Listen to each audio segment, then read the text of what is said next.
Isang mayamang lalaki ang umuwi ng mas maaga kaysa sa inaasahan at nasaksihan ng isang bagay na tuluyang bumasag sa kanyang puso. Isipin mong papasok ka sa sarili mong bahay at makikita mong inaapi ang sarili mong ina sa harap mismo ng iyong mga mata. Iyan ang eksaktong nangyari kay Fernando, isang lalaking tila mayroon ng lahat. Mayaman siya, matagumpay sa trabaho at may magandang asawa. Pero ang wala na siya ay oras para sa mga taong tunay na mahalaga. Sa araw na iyon, mas maaga siyang umuwi mula sa trabaho kaysa karaniwan at ang kanyang natuklasan ay nagtanim ng sugat sa puso niyang hindi na mawawala. Ang nakita niya noong araw na iyon ang nagbago ng takbo ng kanyang buhay at malalim na nakaapekto sa mga tao sa kanyang paligid. At maniwala ka, kapag narinig mo kung ano ang ginawa niya pagkatapos, siguradong mabibigla ka. Manatili ka hanggang sa huli ng kwento dahil maaaring maantig nito ang puso mo sa paraang hindi mo inaasahan. Maaaring mapaisip ka pa tungkol sa tunay na halaga ng pagmamahal ng isang ina. Si Donna Gloria ay naninirahan sa isang maliit at luma ng bahay sa Macuco, Santos. May mababang pader ito at munting hardin sa harap. Isa siyang babaeng gumigising bago pa sumikat ang araw, nagtitimpla ng sariwang kape at nagwawalis sa harapan bago pa mamula ang langit. Ang kanyang buhok ay laging nakaayos sa puting bun. Bawat hibla ay may kwento at karunungang ibinunga ng panahon. Simula nang pumanaw ang kanyang asawa, mag-isa na siyang namumuhay. Binubuhay niya ang sarili sa pamamagitan ng pananahi para sa mga kapitbahay, nagbuburda ng pantalon, nagtatahi ng kurtina at nag-aayos ng mga lumang tela. Ang tunog ng makina ng pananahi ang siyang musika sa kanyang tahimik na hapon. Pero ang tunay na masakit ay hindi ang pagod sa kanyang mga kamay, kundi ang pananabik sa kanyang anak. Si Fernando ang kanyang pinakamalaking ligaya. Pinalaki niya ito sa sipag at katapatan. Itinuturo na ito ang pinakamahalagang pamana ng isang ina. Naalala pa niya ang mga panahong uuwi si Fernando mula sa eskwela na gutom na gutom. Magpapanggap siyang busog para lang mapakain ang anak. "Kumain ka na, anak. Kumain na si Mami," sabi niya habang kumakalam ang sikmura. Lumipas ang panahon, nagtapos si Fernando ng business degree at nagtayo ng sariling investment firm. Para kay Donna Gloria, siya ay isang inspirasyon, isang batang galing sa hirap na umangat sa buhay. Pero habang dumarami ang tagumpay niya, lalong numipis ang kanilang ugnayan. Sa simula, sinisisi ni Fernando ang trabaho. "Ma'am, grabe ang linggong ito," text niya, hanggang sa dumating ang panahong wala na siyang mensahe. Katahimikan ang pumalit sa dati nilang koneksyon. Ngunit si Donna Gloria kahit kailan ay hindi nagreklamo. Gabi-gabi, tahimik siyang nauupo sa balkonahe, hawak ang rosaryo at bulong sa panalangin. "Panginoon, bantayan mo ang anak ko, tulungan mo siyang maalala kung saan siya nanggaling." Mahal siya ng mga kapitbahay. Sabi nga ni Donna Lourdes, "Baka lang puso mo, Gloria. Darating din siya dala ang bulaklak." At ngingiti si Gloria, "Mabait yan, abala lang talaga." Pero sa loob ng bahay, lalong lumalalim ang katahimikan. Napalitan ng alaala ang dating masiglang tahanan, mga lumang larawan sa dingding, paalala ng panahong ramdam pa niya ang pagmamahal ng anak. Isang gabi, habang nakatitig sa larawan ni Fernando noong graduation, bumulong siya habang tumutulo ang luha. Naalala pa kaya niya ang amoy ng niluluto kong beans? Kinabukasan, napagpasyahan niyang gawin ang matagal nang binabalak, pumunta sa São Paulo upang bisitahin ang anak. Walang tawag, walang abiso. Tanging puso niyang nananabik. Maingat niyang ipinagluto ng puting kanin, malambot na beans at paboritong pot roast. Binalot ito ng bordado niyang telang panapin at inilagay sa kanyang bag.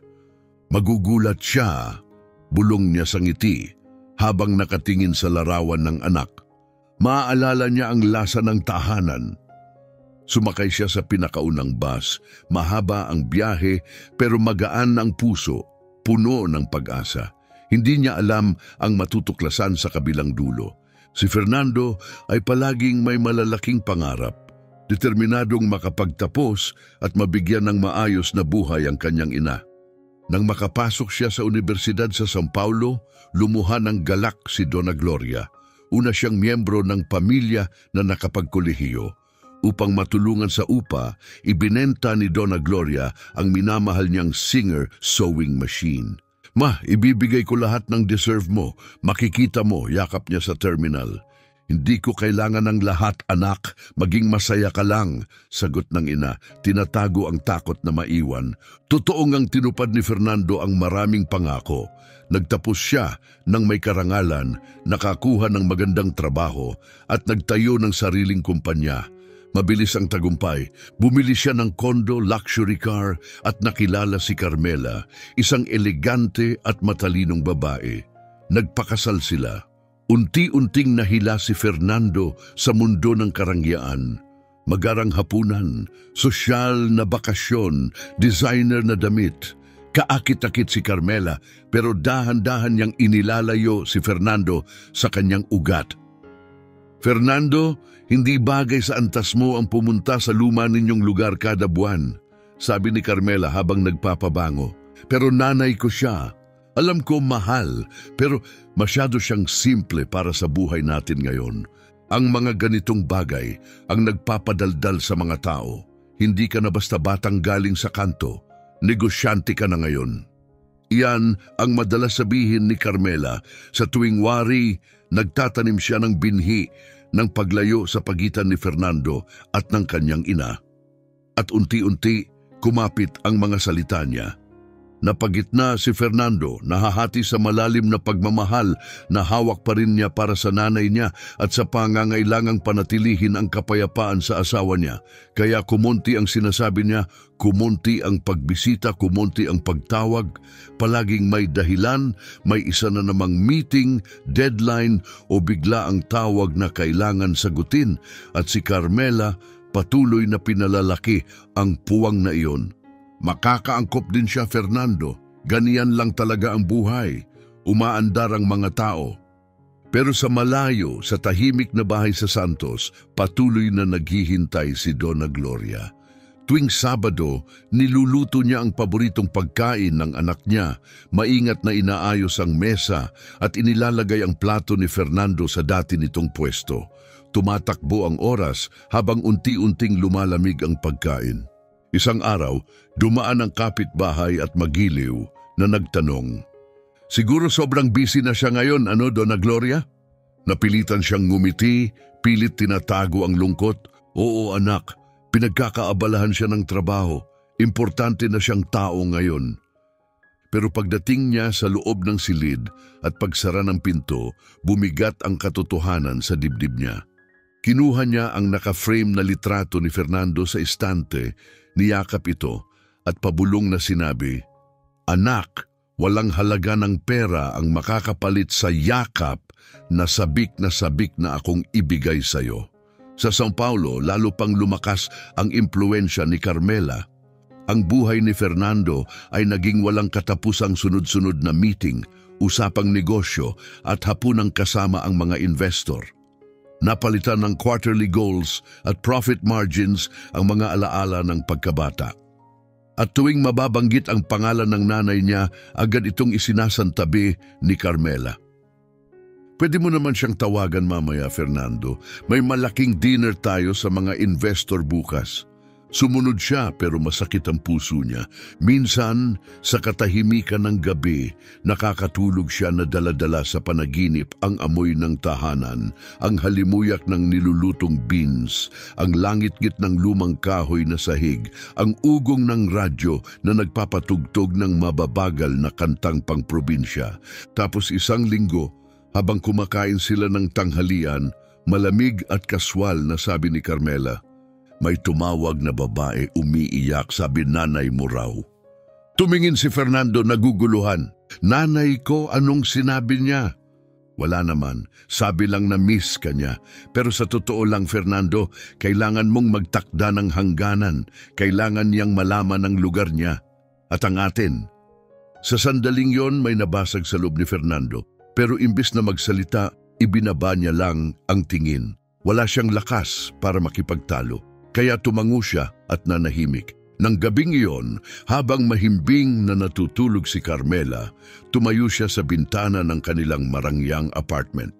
Tinitigan niya ang mga ilaw ng lungsod at pabulong na sinabi sa dilim, "Anong nangyari sa akin, ma? Ano na ba ako ngayon?" Hindi niya alam na malapit na silang pagtagpuin muli ng buhay, biglaan at hindi inaasahan, na ang pag-ibig na iniwan niya noon ang pinakatotoong bagay na nakilala niya. Pero bago tayo lumipat sa susunod na bahagi ng nakakabagbag damdaming kwentong ito, nakapag-subscribe ka na ba? Kasi marami pang darating. Ito, yung mga kwentong nagpaparamdam sa'yo, nagpapaalala kung ano ang tunay na mahalaga. Habang lumilipas ang panahon, naging normal na ang katahimikan sa pagitan ng mag-ina. Ang telepono na dati buhay sa araw-araw na tawag ay nanatiling tahimik. Si Donna Gloria patuloy pa ring sumusulat ng mga liham gamit ang nanginginig niyang kamay, pero hindi niya ipinapadala. Ang pagsusulat ang naging paraan niya para manatiling malapit si Fernando kahit sa isip na lang. "Anak ko, sana mabuti ang lagay mo dyan. Wala masyadong nagbago rito. Namumulaklak na ulit ang mga rosas, gaya ng gusto ng asawa mo. Pinapadala ko sa iyo ang malaking yakap na amoy kape at pananabik." Pero walang sagot na dumating. Si Carmela naman, tila ayaw sa kahit anong magpapaalala kay Fernando ng pinagmulan niya. Isang umaga, habang inaayos niya ang apartment, nakita niya ang lumang litrato. Si Fernando, noong bata pa, yakap ng nanay niya, parehong nakangiti. "Love, saan ko ilalagay to?" tanong niya, may halong pagkadismaya sa boses. "Ako at si Mama yan," sagot niya, dahan-dahang kinuha ang litrato mula sa kamay niya. Tumawa si Carmela ng mabilis at mapang-uyam. "Alam ko pero hindi bagay sa estilo ng bahay. Mukhang galing sa basurahang drawer." Hindi siya sumagot. Bawat salita ni Carmela ay parang pambura, binubura ang mga piraso ng kung sino siya noon, pero hindi kailanman sumuko si Donna Gloria. Patuloy siyang kumokonekta. Tumatawag siya tuwing kaarawan, Pasko, kahit sa mga ordinaryong araw na sobrang tahimik ng bahay. Minsan si Carmela ang sumasagot, "Hello, Donna Gloria. Nasa meeting pa si Fernando ngayon. Gusto mo bang mag-iwan ng mensahe?" Pakisabi lang na tumawag ang nanay niya. "Gusto ko lang sanang marinig ang boses niya kahit sandali." "O sige, tatawag siya sa'yo." At doon nagtatapos ang tawag bago pa man niya matapos ang sasabihin niya. At si Fernando hindi na tumatawag pabalik. Ang mga araw naging linggo, ang mga linggo naging buwan, ang mga buwan naging taon. Humina ang kamay ni Donna Gloria, sumakit ang likod niya, pero ang puso niya, ang pag-asa niya, nananatiling matatag. Araw-araw, 2 plato ang inilalagay niya sa mesa.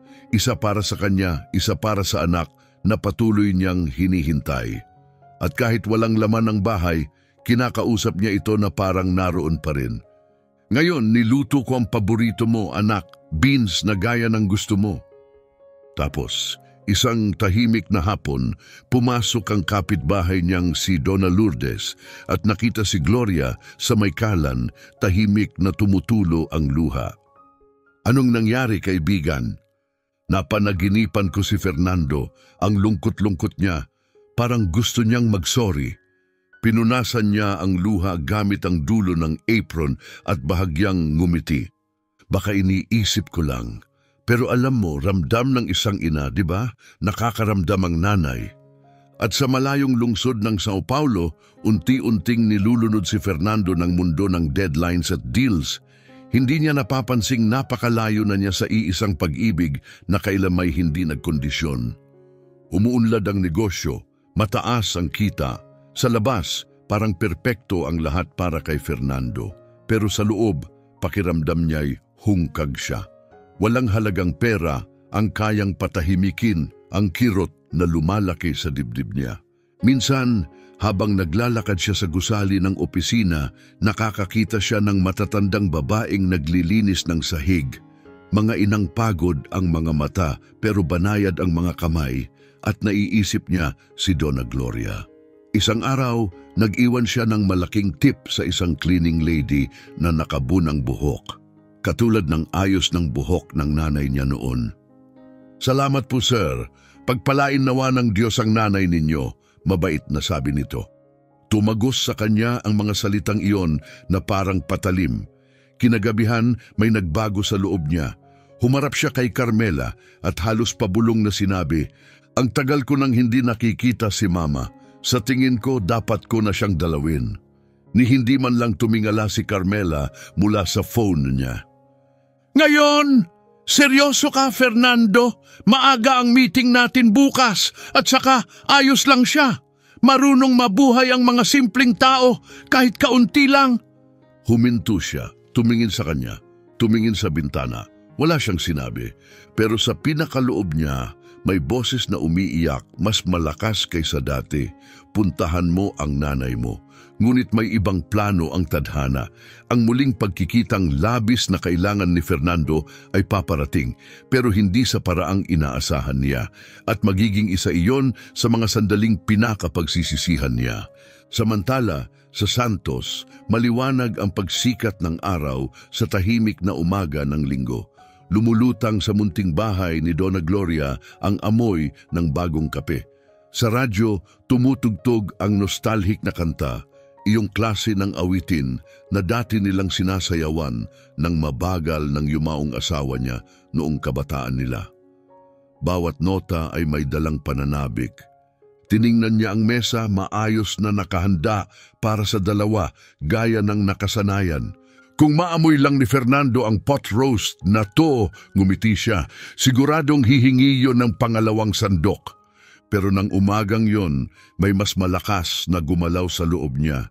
Paghigpit sa dibdib, isang boses sa puso niya, "Pumunta ka, puntahan mo ang anak mo." Hindi na siya nag-isip ng matagal.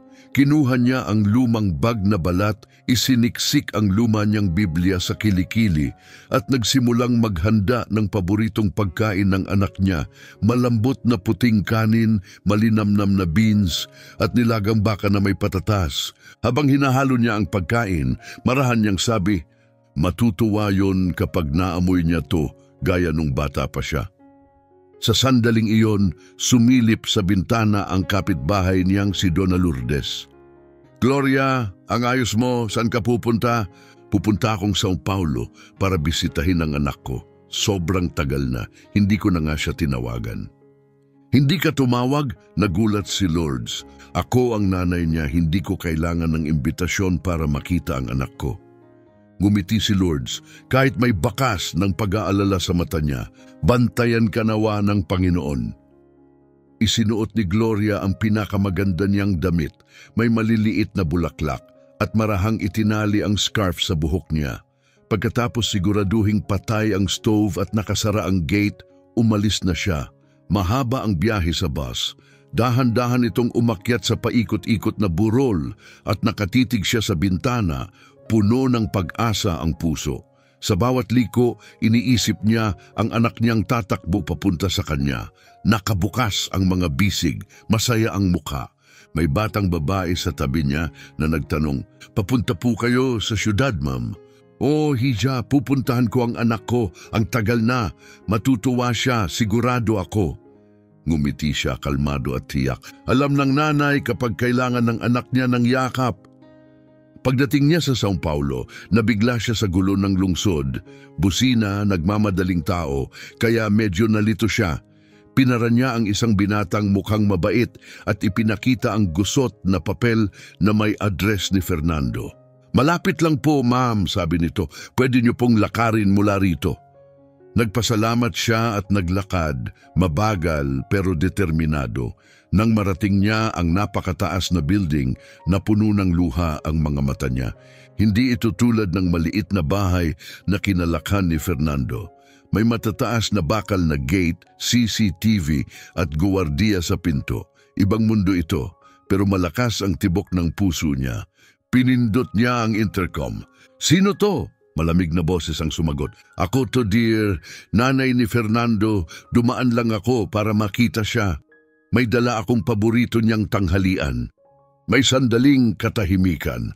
Tapos bumalik ang boses ni Carmela, matalim at malamig. "Wala siya rito at hindi ka pwedeng basta-basta sumusulpot."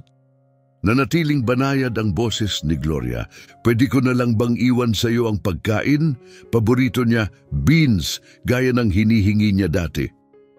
Napabuntong hininga si Carmela sa speaker. "Iwan mo sa labas."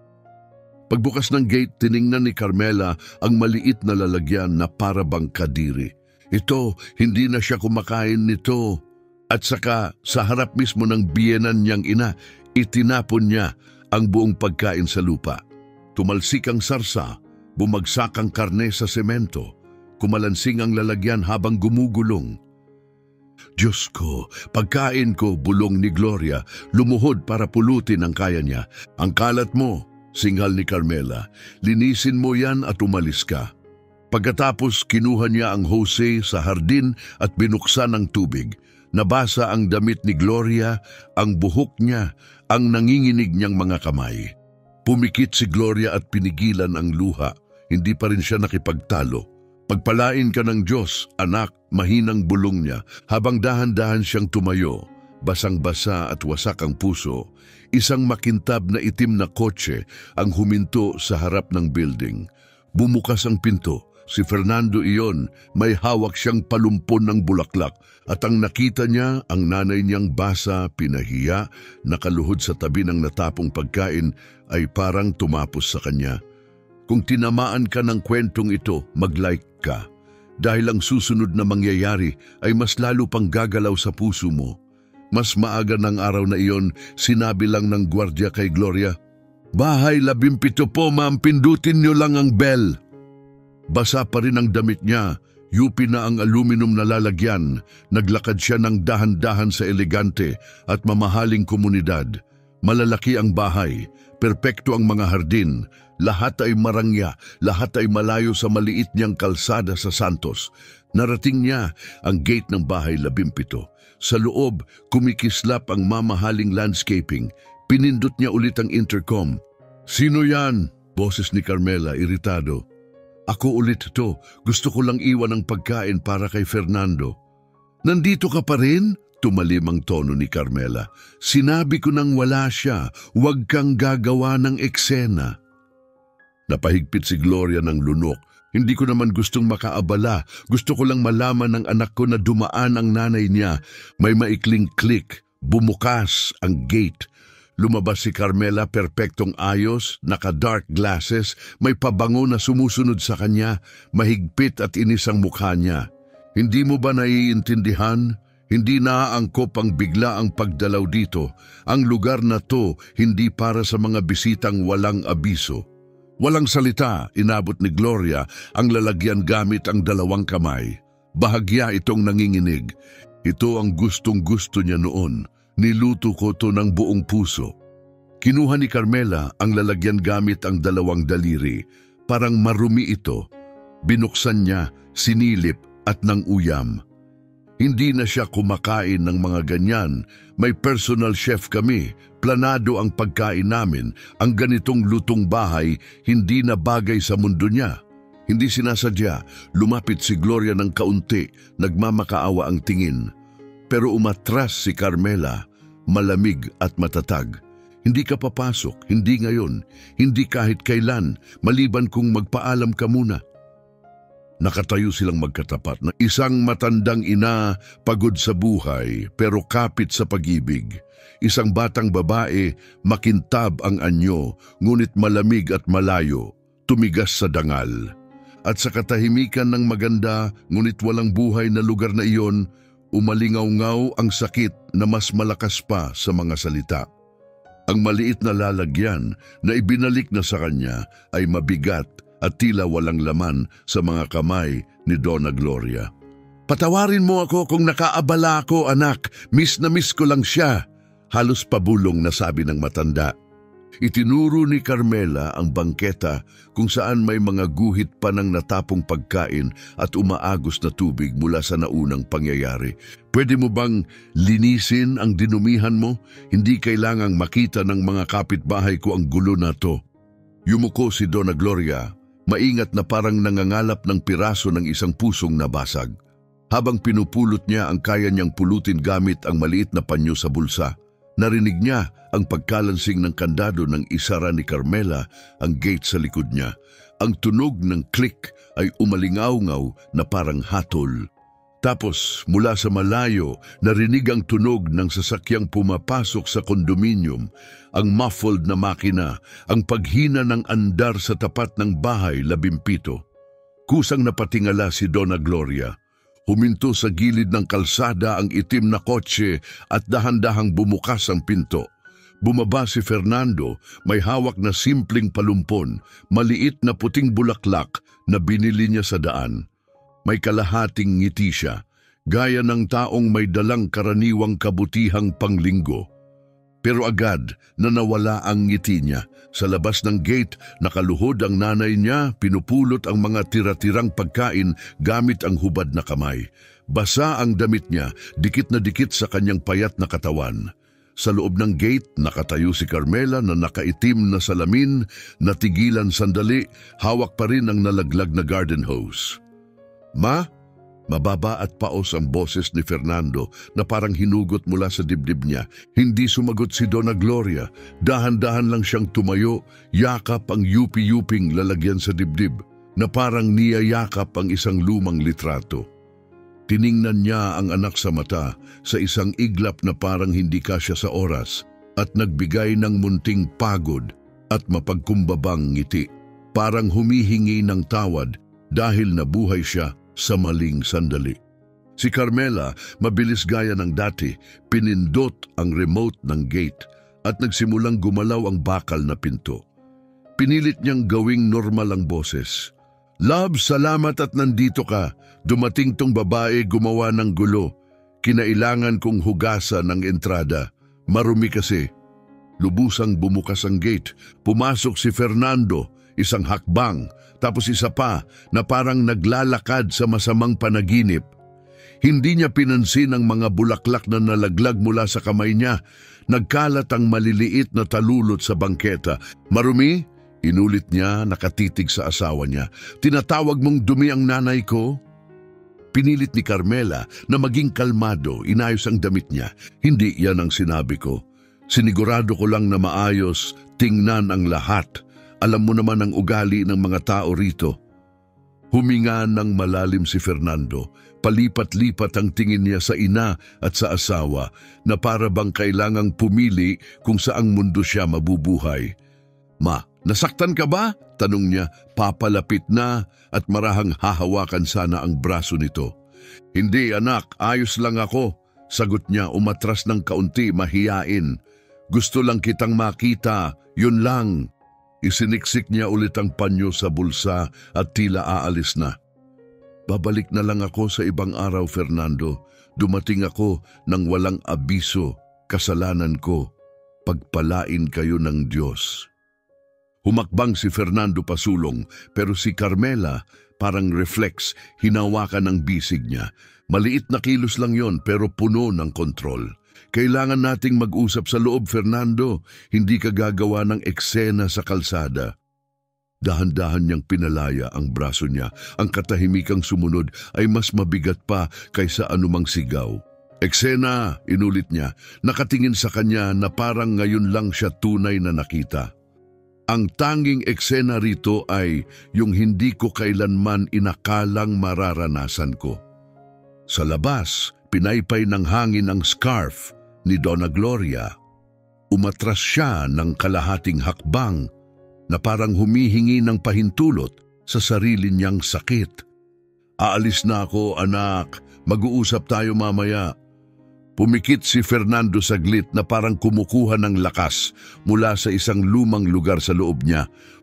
Ang bakuran ng pagkabata niya, ang amoy ng beans, ang boses ng nanay niyang tumatawag sa kanya para kumain. Pagdilat niya, may kung anong tingin sa mga mata niya na hindi nakilala ni Carmela.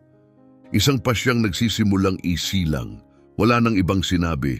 Yumuko siya, pinulot ang nalaglag na palumpon, inalog ang alikabok sa mga talulot, at inilagay ito sa mga kamay ng ina niya. Sayo tong mga bulaklak at makakapaghintay si Carmela.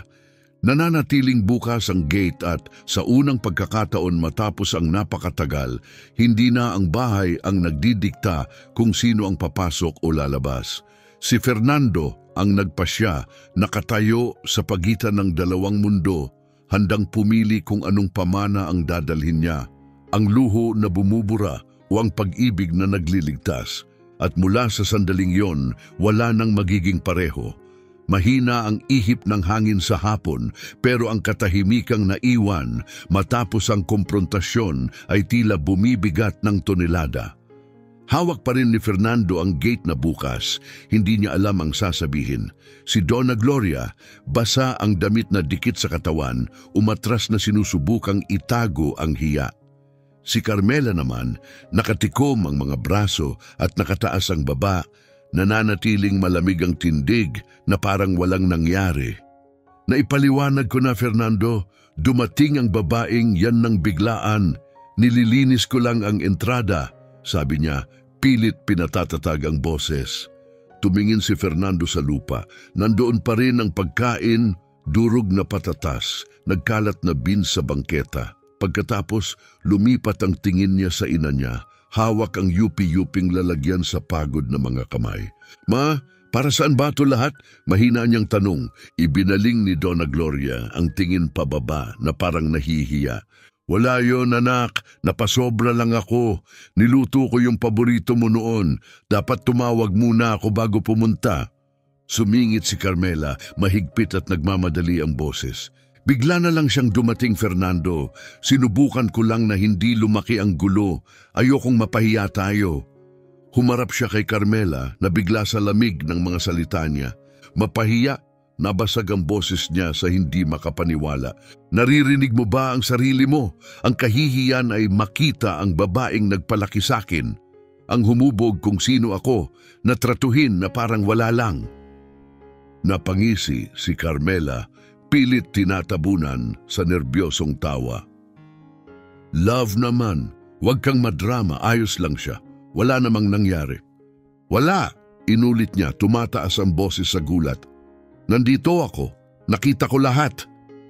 Inabot ni Donna Gloria ang kamay niya, marahang hinaplos ang balikat ng anak. Hayaan mo na, anak, hindi ako pumunta para manggulo, gusto lang kitang makita. Hinawakan ni Fernando ang kamay ng ina niya, naramdaman ang gaspang ng mga taong puro trabaho.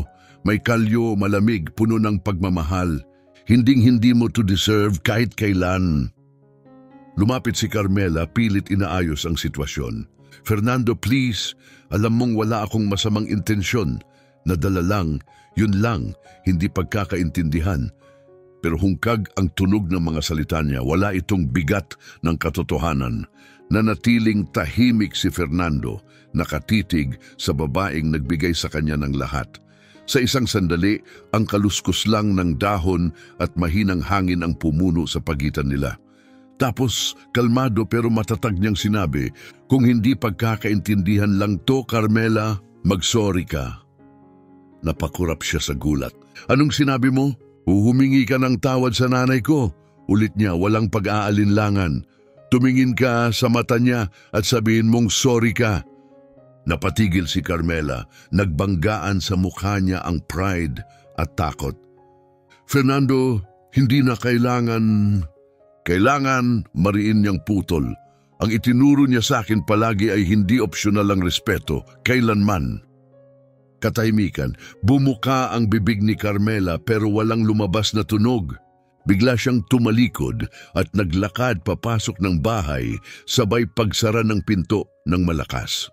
Humarap si Fernando sa ina niyang nasa bangketa pa rin. Ma, pasok ka muna. Hindi anak, dapat umuwi na ako. Pakiusap, giit niya, nangingilid ang mata. Ayokong bumalik ka sa Santos ng ganito. Tumingin siya sa mga bulaklak na pinulot ni Fernando kanina. Ngumiti siya ng marahan, nanunukso, ng banayad. Hindi naman para sa akin yan, di ba? Para sa iyo na ngayon, mahina niyang sagot. Dahil ikaw lang ang babaeng hindi kailanman tumalikod sa akin. Ngumiti si Donna Gloria nang mula sa puso kahit kumikislap ang luha sa mata niya. Ayokong magdala ng gulo sa iyo, anak. Kaligayahan mo lang ang gusto ko. Lumingon si Fernando sa bahay, sa malamig na pader, sa perpektong hardin, tapos ibinalik ang tingin sa muka ng ina niyang bakas ang panahon pero puno ng pag-ibig. At sa iglap na yon, naunawaan niya ng malinaw na malinaw ang saya na hinahabol niya sa meetings, mansyon at pera ay matagal nang naghihintay dito, sa bangketa, sa bisig ng inang hindi tumigil magmahal. Naukit sa alaala niya ang sandaling yon magpakailanman. Doon niya napagtanto na ang pagmamahal ng ina ay kayamanang hindi kayang lamanin ng kahit anong bank account. Ngayon sabihin mo sa comments, kung nanay mo ito, ano ang gagawin mo? Nakatayo si Fernando na parang hindi siya kayang paalisin ng lupang kinatatayuan niya. Hinila ng hangin ang scarf ni Donna Gloria at may ilang puting talulot ng palumpon ang lumipad papasok sa garden path. Huminga siya ng malalim, inayos ang suit niya na parang nakasanayan at humakbang ng 2 beses pasulong. Ipinuwesto ang sarili sa pagitan ng ina niya at ng malapad na salaming pinto ng bahay. Halika rito ma, dito ka sa lilim, sabi niya marahang ginagabayan siya. Basang-basa ka. Ayos lang ako, anak, sagot niya na may tahimik ng ngiti, tapos na to. Mula sa gilid na daanan, lumitaw ang security guard halatang kinakabahan. Ayos lang po ba, Dr. Fernando? Hindi ngayon, Antonio. Ako na ang bahala. Kung may magtanong, sabihin mo na lang na naayos na. Tapos, walang pag-aalinlangan, lumuhod si Fernando at sinimulang pulutin ang mga natirang pagkain, patatas, beans, lahat ng itinapon. Maingat niya itong inilagay sa plastic bag na kinuha niya sa garden bin. Pinanood siya ni Carmela mula sa likod ng salamin, gulat na gulat. Binuksan niya ang pinto. Isang bugso ng malamig na hangin mula sa loob ang tumama sa likod ni Fernando. Love, pasok ka. Kailangan nating mag-usap ng pribado. Tumingala siya sa kanya. Hindi ako nag-aalala kung sino ang tumitingin. Ang inaalala ko ay kung ano na tayo ngayon. Hinawi ni Carmela ang kurtina, lalo pang naiinis. Sinasabi ko na sa'yo, wala yon. Nag-overreact lang nanay mo. Alam mo naman siya. Tama na, matatag niyang sabi. Wala nang kahit anong salita laban sa kanya. Wala na. Si Donna Gloria gustong bawasan ng tensyon, marahang inilagay ang kamay sa balikat niya. Huwag kayong mag-away, dahil sa akin, anak, hindi worth it. Alam ng Diyos ang lahat, ma. Nakita niya ang nangyari, marahang sabi ni Fernando. At nakita ko rin. Marahan niya itong inakay papasok. Tahimik ang sala, malinis at malamig, pinalamutian ng makikinis na kulay at pinakintab na marmol na ngayoy parang baog at walang buhay. Lahat ng nasa paligid ay sumasalamin sa distansyang namuo sa pagitan ng mga taong nakatira rito. Lumapit si Carmela sa console table, kumuha ng basahan at nagsimulang kuskusin ang isang bahaging hindi naman marumi. Parang kaya niyang burahin ang ginawa niya kasabay ng pagpunas sa tubig. Hindi mo naiintindihan, Fernando, bulong niya. Araw-araw akong nagpapakahirap para siguraduhing nirerespeto tayo ng mga tao para mapanatili ang imahe natin. Tapos bigla siyang susulpot dito sa gate. May dala pang kalderong pagkain at amoy na yon. Amoy. Napatawa si Fernando ng tuyo at mapait. Yun ang amoy ng pagkabata ko, ng tahanan ko, ng babaeng nagpupuyat sa pagtatahi para may pambayad sa mga libro ko nung wala ka pa sa buhay ko. Tumalilis ang tingin ni Carmela na nikip ang labi. Kumukulo ang galit sa ilalim nito, pero mas malalim pa roon, takot. Kaya ipapahiya mo na ako ngayon sa harap niya? Mapait niyang tanong. Hindi. Nangyari na ang kahihiyan dun sa labas. at hindi ikaw ang pinahiya. Malapit sa pintuan nakatayo si Donna Gloria na parang humihingi pa ng pahintulot para lang umiral sa silid. Pabulong ang boses niya. Ayokong maging problema. Nandito lang ako para yakapin ka. Kung ayos lang, uuwi na ako. Pero mabilis na kumilos si Fernando. Hindi ka pupunta kahit saan. Hindi pa tapos to. Inilapag niya ang briefcase niya sa marble na counter, binuksan at kumuha ng sobre at maliit na velvet na kahon. Nandito ako ngayon para magdiwang kasama mo, Carmela. Natapos natin ang malaking deal. Dinala ko ang mga bulaklak at ito.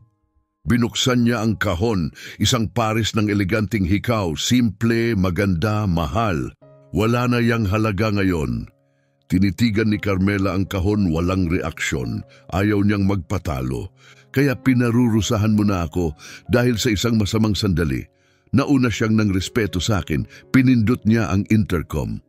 Binasa mo siya ng hose, bumagsak ng mabigat ang mga salita, sumunod ang katahimikan. Ang tiktak ng modernong orasan ay umalingaw-ngaw sa silid. Sa labas, may mahinang tunog ng kampanilya ng bisikleta ng bata, parang buhay na tahimik na nagpapaalala na nagpapatuloy ang mundo kahit pakiramdam mo'y gumuho ang sarili mo.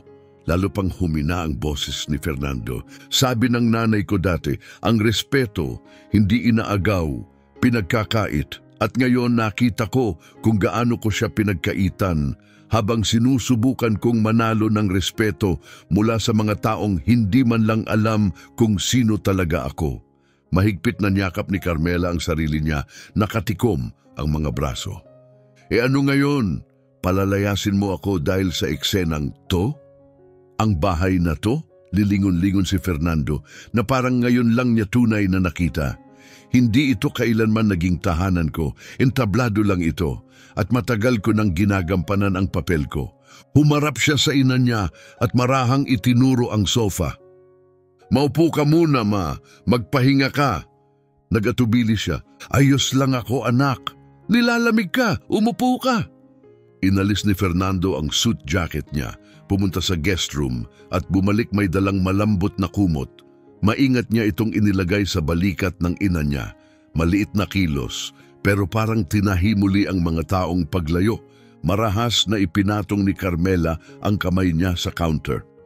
Ang tunog ay parang kulog sa loob ng silid. Ganito na lang, ako na ang kontrabida ngayon. Hindi na lang ako nagpapanggap. Huminga siya ng malalim. Nagpalit ng taktika. Alam mo kung paano gumagana ang buhay natin, mga dinner, investors, press, lahat nakasalalay sa imahe. Hindi, kalmado ngunit putol ni Fernando. Walang imaheng sapat para isakripisyo ang isang ina.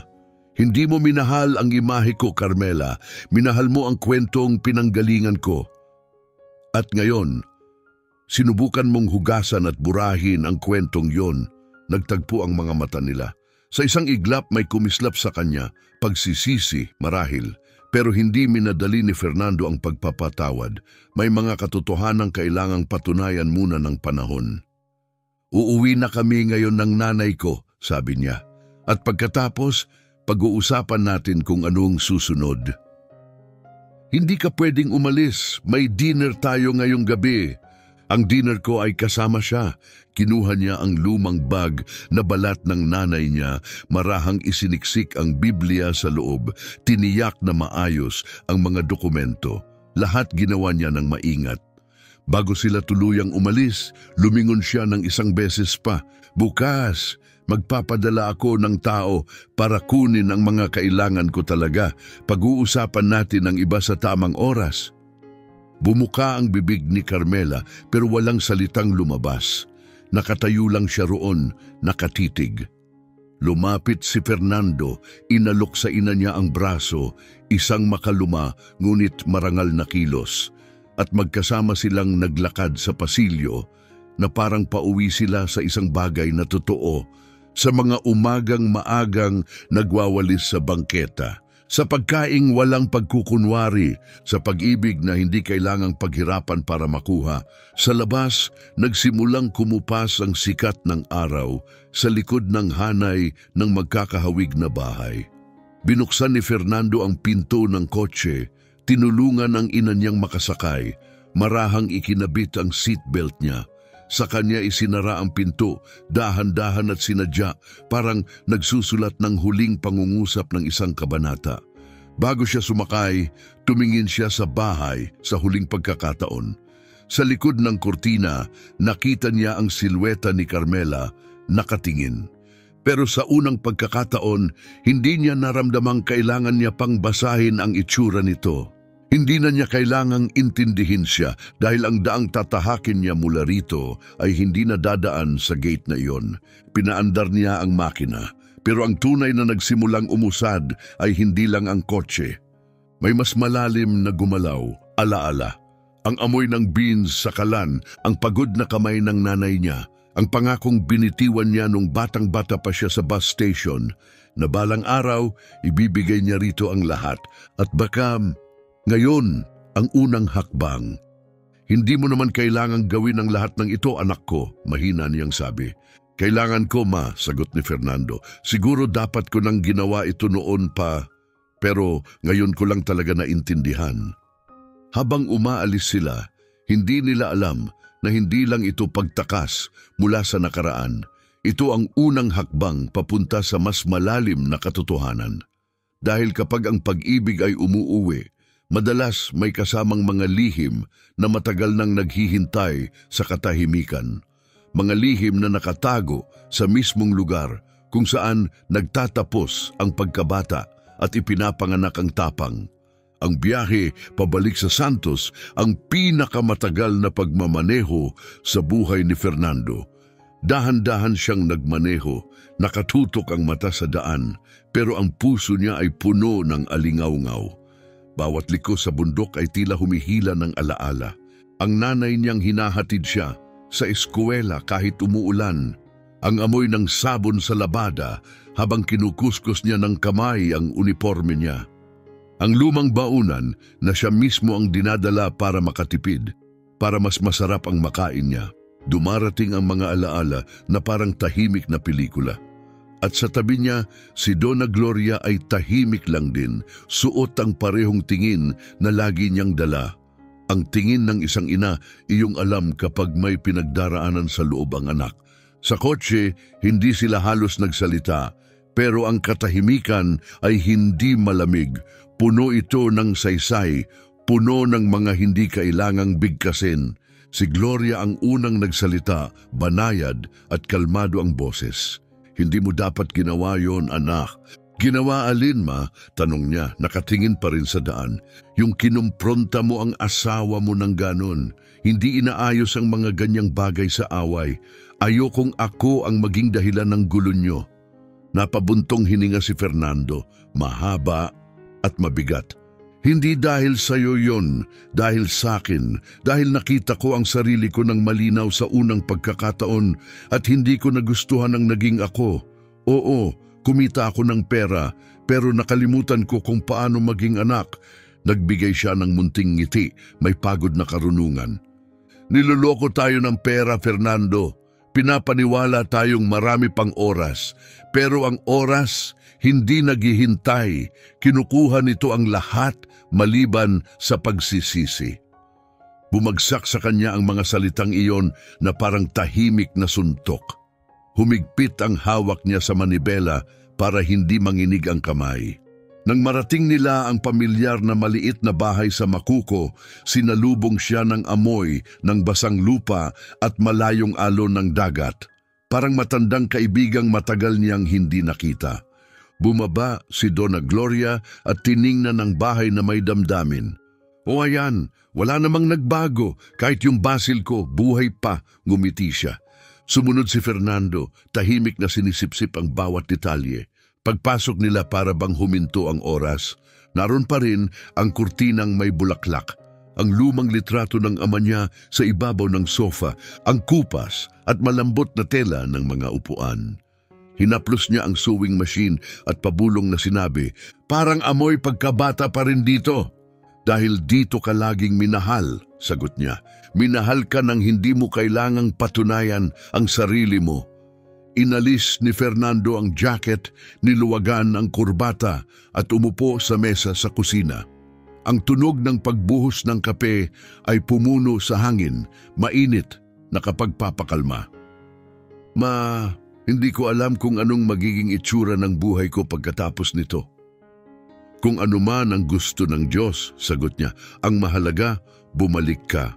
At ang pagbabalik, hindi kahinaan, anak.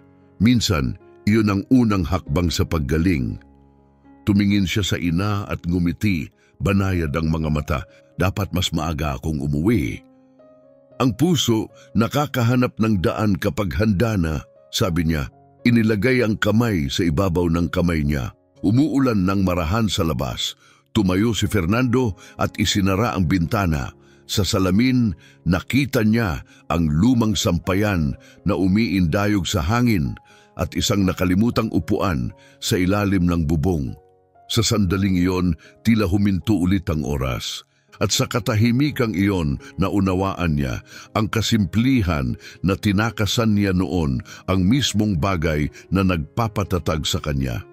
Kinagabihan, unang beses silang naghapunan mag-ina matapos ang maraming taon.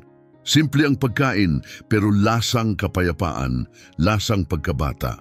Habang kumakain, naalala ni Fernando ang madalas sabihin ng ama niya. Ang sino mang magwawalang bahala sa pinanggalingan niya, madadapa sa sarili niyang anino. Ngayon lang niya ito naintindihan, pero hindi pa tapos ang tadhana.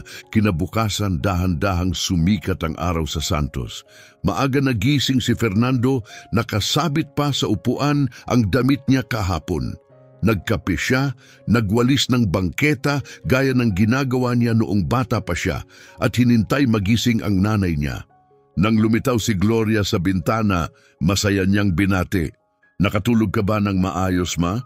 Oo, anak, dito mas madaling matulog ang puso, sagot niya habang inaayos ang scarf. Ngumiti si Fernando, pero sa ilalim ng ngiting iyon may pangamba. Kinuha niya ang cellphone niya at nagsimulang mag-scroll sa settings, kalmado, mausisa, hanggang may nakita siyang nakapagpahinto sa kanya. Nakamute ang contact ng nanay niya, ang mga tawag nito diretso sa voicemail, at mas masahol pa na flag bilang spam. Ang pangalan niya buwan na ang nakalipas. Ma, nung tumatawag ka, voicemail ba palagi ang sagot? Kadalasan, mahinang sabi niya. Akala ko mahina lang ang signal. Pumikit si Fernando, nasusuka sa katotohanan. Hindi signal yon. Lumabas siya sa beranda at tinawagan si Antonio, ang gwardiya sa condominium. Antonio, good morning. Kahapon, mahirap. May itatanong lang ako. Dumaan na ba rito si Mama dati? May sandaling katahimikan, tapos maingat na sagot. Opo sir, mga 3 beses nitong mga nakaraang buwan. At anong nangyari? Tuwing pumupunta siya, pinapasabi ni Mrs. Carmela na nasa out of town kayo. Isang araw, naghintay po ang nanay niyo sa garden bench ng halos 2 oras bago umalis. Umupo si Fernando sa gilid ng pader, parang hindi niya kayang buhatin ang bigat ng katotohanan. Salamat Antonio, huling tanong, na-record ba sa CCTV ang nangyari kahapon? Opo sir, nai-export ko na po, may papadala ko po kung gusto nyo. Tinapos niya ang tawag at huminga ng malalim. Pagkatapos, bumalik siya sa loob. Sa mesa sa kusina may maliit na kahong kahoy. Ano to ma? Mga liham, mahina niyang sagot. Sinulat ko yan tuwing sobrang sakit ng pananabik. Hindi ko ipinadala. Inipon ko para sa araw na uuwi ka. Binuksan niya ang kahon, 2 ng sobre. Bawat isa may nakasulat sa maayos niyang sulat kamay. Para sa anak kong si Fernando. Pumili siya ng isa at binasa ng malakas, nanginginig ang boses. Anak ko, niluto ko ngayon ang paborito mong beans. At naghintay ako sa pagdating mo. Mas magaan ang buhay kapag iniisip kong papasok ka sa pintong iyan. Kung hindi man ngayon, baka linggo, mahal kita. Mama, naglabo ang mga salita sa luha. Nanginig ang papel sa kamay niya. Bakit hindi mo ipinadala? Dahil ayaw ng mga nanay maging pabigat at umaasa akong maibibigay ko sa iyo ng personal, sabay-sabay sa araw na babalik ka. Dinikit niya ang mga liham sa dibdib niya, sinubukang painitin ang bahagi ng sarili niyang nanlamig sa paglipas ng panahon. Pagkatapos, nanginginig pa rin, binuksan niya ang laptop at tiningnan ang corporate at personal email niya. Doon niya nakita ang mga nakatagong filter na kamakailan lang na set. Lahat ng may Gloria sa sender o subject ay dinidirekta sa isang lihim na folder. Sa loob, may mga mensahe mula sa kapitbahay, mula sa botika, mula kay Donna Lourdes. May sakit si Donna Gloria, pakiusap, sabihin kay Fernando. Bawat mensahe, tahimik na binura. Sino ang gumawa nito? Bulong ni Fernando, mababa ang boses, gusot sa sakit at galit. Marahang ipinatong ni Donna Gloria ang kamay niya sa braso ng anak. Hindi ito ang oras para magturo ng may sala anak, panahon na para ayusin ang kaya pang ayusin. Pero ang ginawa nila sa'yo, napahinto siya, pinatatag ang hininga. Hindi ko kayang umarte na parang walang nangyari, nakita ko mismo. Biglang tumunog ang telepono, si Donna Lourdes yun. Fernando, patawad sa maagang tawag. Narinig kong nasa bayan ka. Kailangan ko lang sabihin, ginto ang nanay mo. Noong naubusan ako ng gas, pinagamit niya ang kalan niya sa kalahati ng kalsada. At isang linggo, napansin kong nilalaktawan niya ang pagkain niya. Sabi niya hindi siya gutom, pero alam ko, para lang makapag-ipon ng pamasahe sa bus, para mabisita ka. Ang salitang mag-ipon ay bumagsak sa dibdib ni Fernando na parang bato. Gutom siya para lang makita ako? Huwag mo namang sabihin ng ganyan, sagot ni Lourdes. Miss ka lang niya. Nagpasalamat siya ng mahina at ibinaba ang tawag. Pagkatapos, walang sinabi, naglakad siya papunta sa kusina, binuksan ang ref at ang pantry. May pagkain, oo, pero sapat lang. Lahat sukat ang dami, kalahating pakete, maingat na binibilang na porsyon. Walang aksaya, tahimik na sakripisyo lang. Walang imik si Fernando. Nagtaas siya ng manggas at nagsimulang mag-ayos ng bahay. Hinugasan niya ang lahat ng plato, pinalitan ang maingay na gas canister. Inayos ang tabinging pinto ng kabinet na ilang taon nang nakabukas ng pahilis. Bawat maliit na ayos ay parang paghingi ng tawad ng hindi sinasabi. Maya-maya ipinadala ni Antonio ang video. Pinindot ni Fernando ang play. Nandun ang matamis na ngiti ng nanay niya sa intercom. Tapos ang sandaling binuksan ng host at binasa siya. Inurong niya pabalik. Pinanood ulit at ulit. Parang magbabago ang sakit kung paulit-ulit niyang titignan. Pero hindi. Dahan-dahan niyang isinara ang laptop at sinabi sa sarili, asikasuhin ko ito, pero una, ikaw muna, ma. Mula noon, magkakaroon siya ng lahat. Pagpapagamot, araw-araw na pagkain, init, at higit sa lahat, siya nandyan na, kasama. Kinahapunan, dinala niya si Donna Gloria sa klinika ng barangay. Nurse, check up, blood pressure, ngumiti ang nurse. Ikaw ulit, Donna Gloria, miss ka na namin. May inaasikaso lang akong pamilya, sagot niya, tahimik ang dignidad. Sinundan ni Fernando ang bawat hakbang, naglista ng mga kailangan. Binili ang lahat ng gamot pati mga dagdag. Pagkatapos, dumaan sila sa palengke at pinuno niya ang cart. Beans, bigas, gulay, manok, prutas, yogurt. Sobra na yan anak, gulat niyang sabi. Mas sobra ang panahong wala ako. Kinagabihan, naging entablado ang kusina para sa isang sagradong bagay. Ang amoy ng bawang sa mantika ay nagbalik ng mga alaala. Ang pressure cooker na kumiklik ay parang metronomo ng pag-ibig. Ang tablecloth na may bulaklak at pamilyar ay naghanda ng eksena para sa hapunang matagal nang dapat nangyari.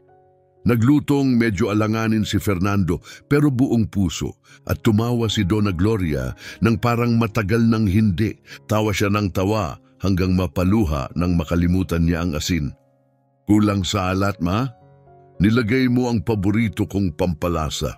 Ano yon? Presensya nang nagtatabi na siya ng tirang ulam dahil nakasanayan, hindi dahil kailangan. Binuksan ni Fernando ang isa pang liham mula sa kahon. Mas luma ito.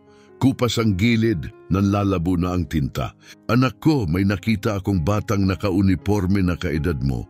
At naalala ko kung paano mong sinasabing, balang araw, magiging importante ka.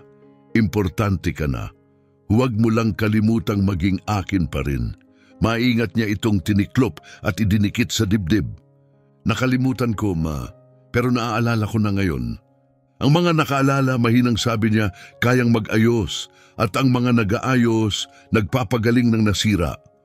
Biglang nag-vibrate ang phone niya. Mensahe mula kay Antonio. Sir, tinatanong ng condo manager kung balak niyo bang mag-file ng report para sa elder abuse. Nasa amin ang footage. Sabihin niyo lang kung ipapadala ko. Tumingin si Fernando sa nanay niya. Hindi niya kailangang makita ang screen.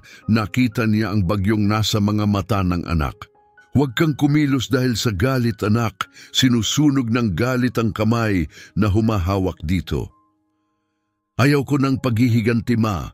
Gusto ko ang katotohanan.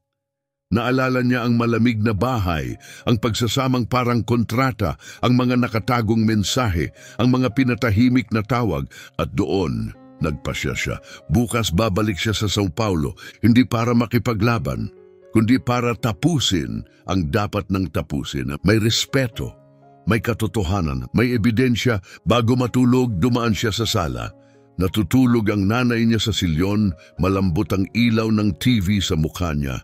Nasa pagitan ng mga daliri niya ang rosaryo. Marahan niya itong tinakpan ng kumot. Pinatay ang TV at tumigil sandali, pinagmamasdan siya. Ang katahimikang ito ay hindi na mabigat. Ang katahimikang ito ang sumuporta sa kanya. Dumating na ang katotohanan. At kasama nito may bagong landas na bumukas, puno ng mga likong hindi niya inaasahan. Landas na hindi lang huhubog sa kinabukasan niya, kundi hahamon sa lahat ng akala niyang alam niya tungkol sa pag-ibig, pagkakasala, at kung ano talaga ang ibig sabihin ng pag-aalaga. Pagsikat ng araw, nagising si Fernando. Ang amoy ng kape na siya mismo ang nagtimpla ay kumalat sa kusina. Pero ang tunay na gumising sa kanya ay hindi caffeine, kundi ang alaala ng footage, ang nanay niyang pinahiya, at ang kaalamang may mga katotohanang hindi kumakatok, bumabagsak. At kapag pumasok na sila, wala nang mananatiling pareho. Muli niyang nakita sa isip niya ang nanay niya nakayuko sa ilalim ng malakas na buhos ng tubig, ang huni ng hose at ang matalim na tawa ni Carmela na umuukit sa hangin. Yumuko si Fernando sa lababo, nagsaboy ng tubig sa mukha at tinitigan ang sarili sa salamin.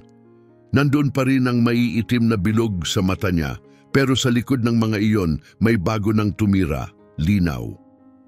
Maaalis ako ngayon, sabi niya. Isinisiksik ang simpleng damit sa backpack. Babalik ako sa Sao Paulo ngayon para tapusin ang dapat nang tapusin. Iniabot ni Dona Gloria ang mainit na tasa. Pumunta ka ng kalmado, anak. Ang salitang binibitawan sa galit ay nagiging bato. Lagi itong may iniiwang marka. Hindi ako pupunta roon para sumigaw, sagot niya. Pupunta ako para ibalik ang bagay na hindi kailanman dapat nawala. Respeto.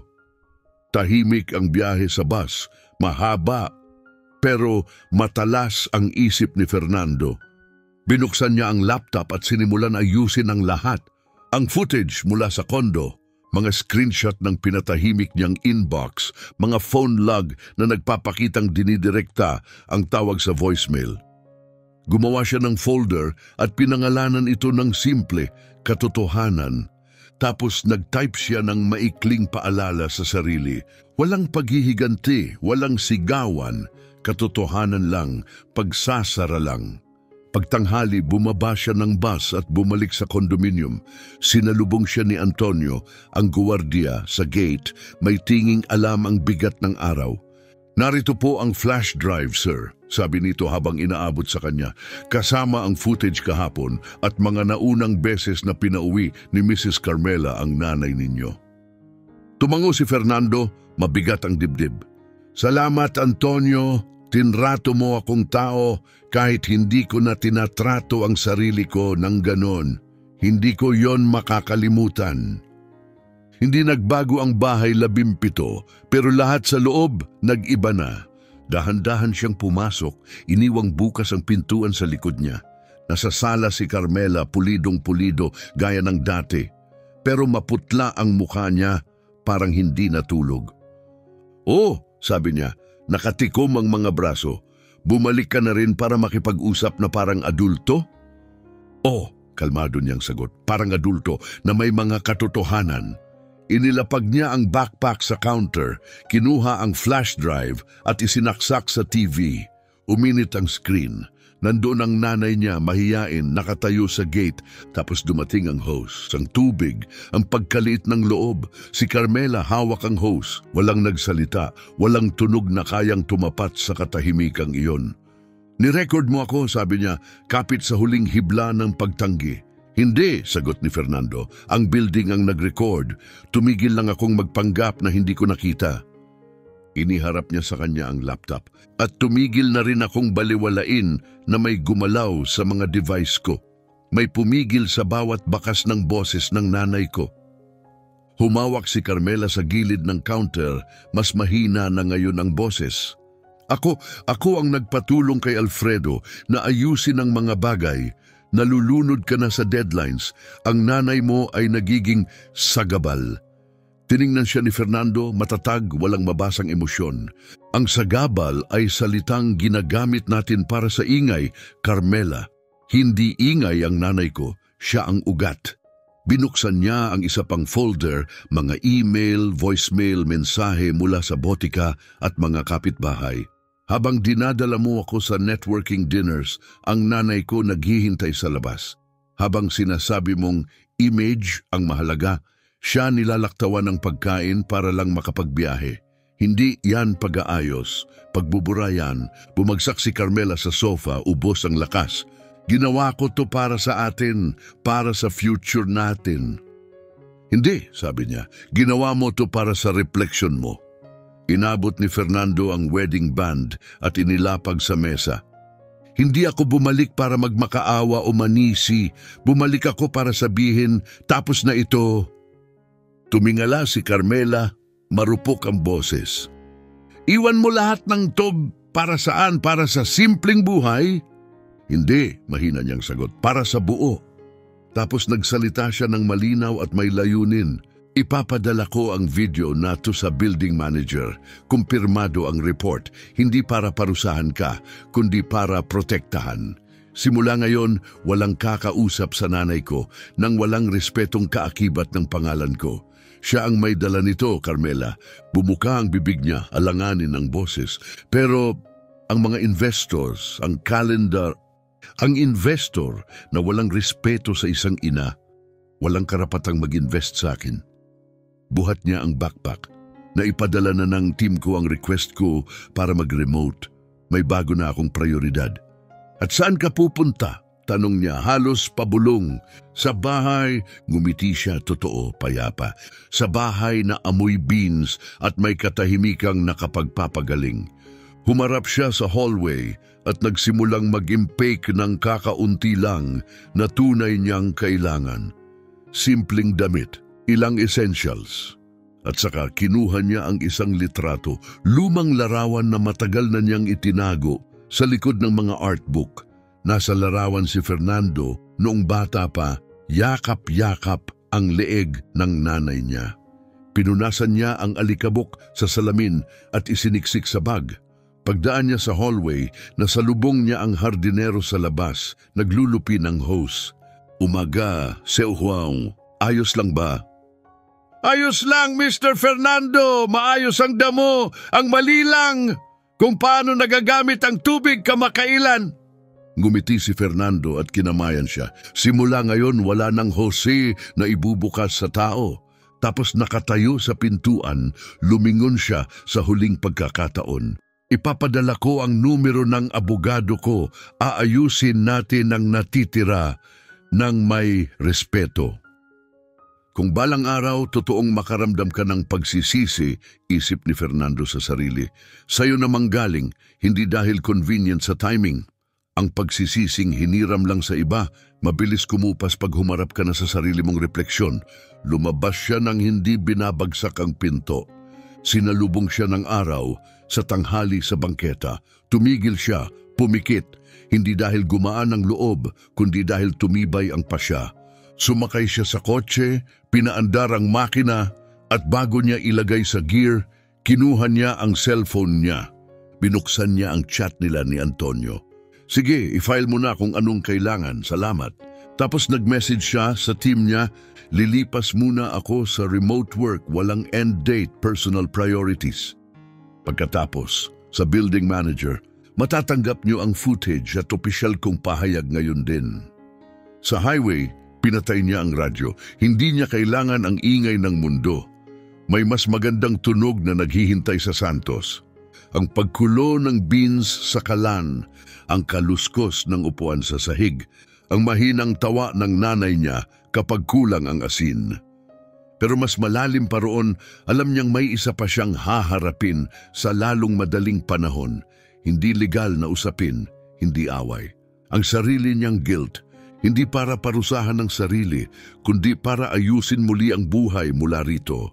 Tapat na ngayon. Maaga siyang dumating ng hapong iyon. Nasa labas si Donna Gloria, dinidiligan ang basil gamit ang plastik na tasa.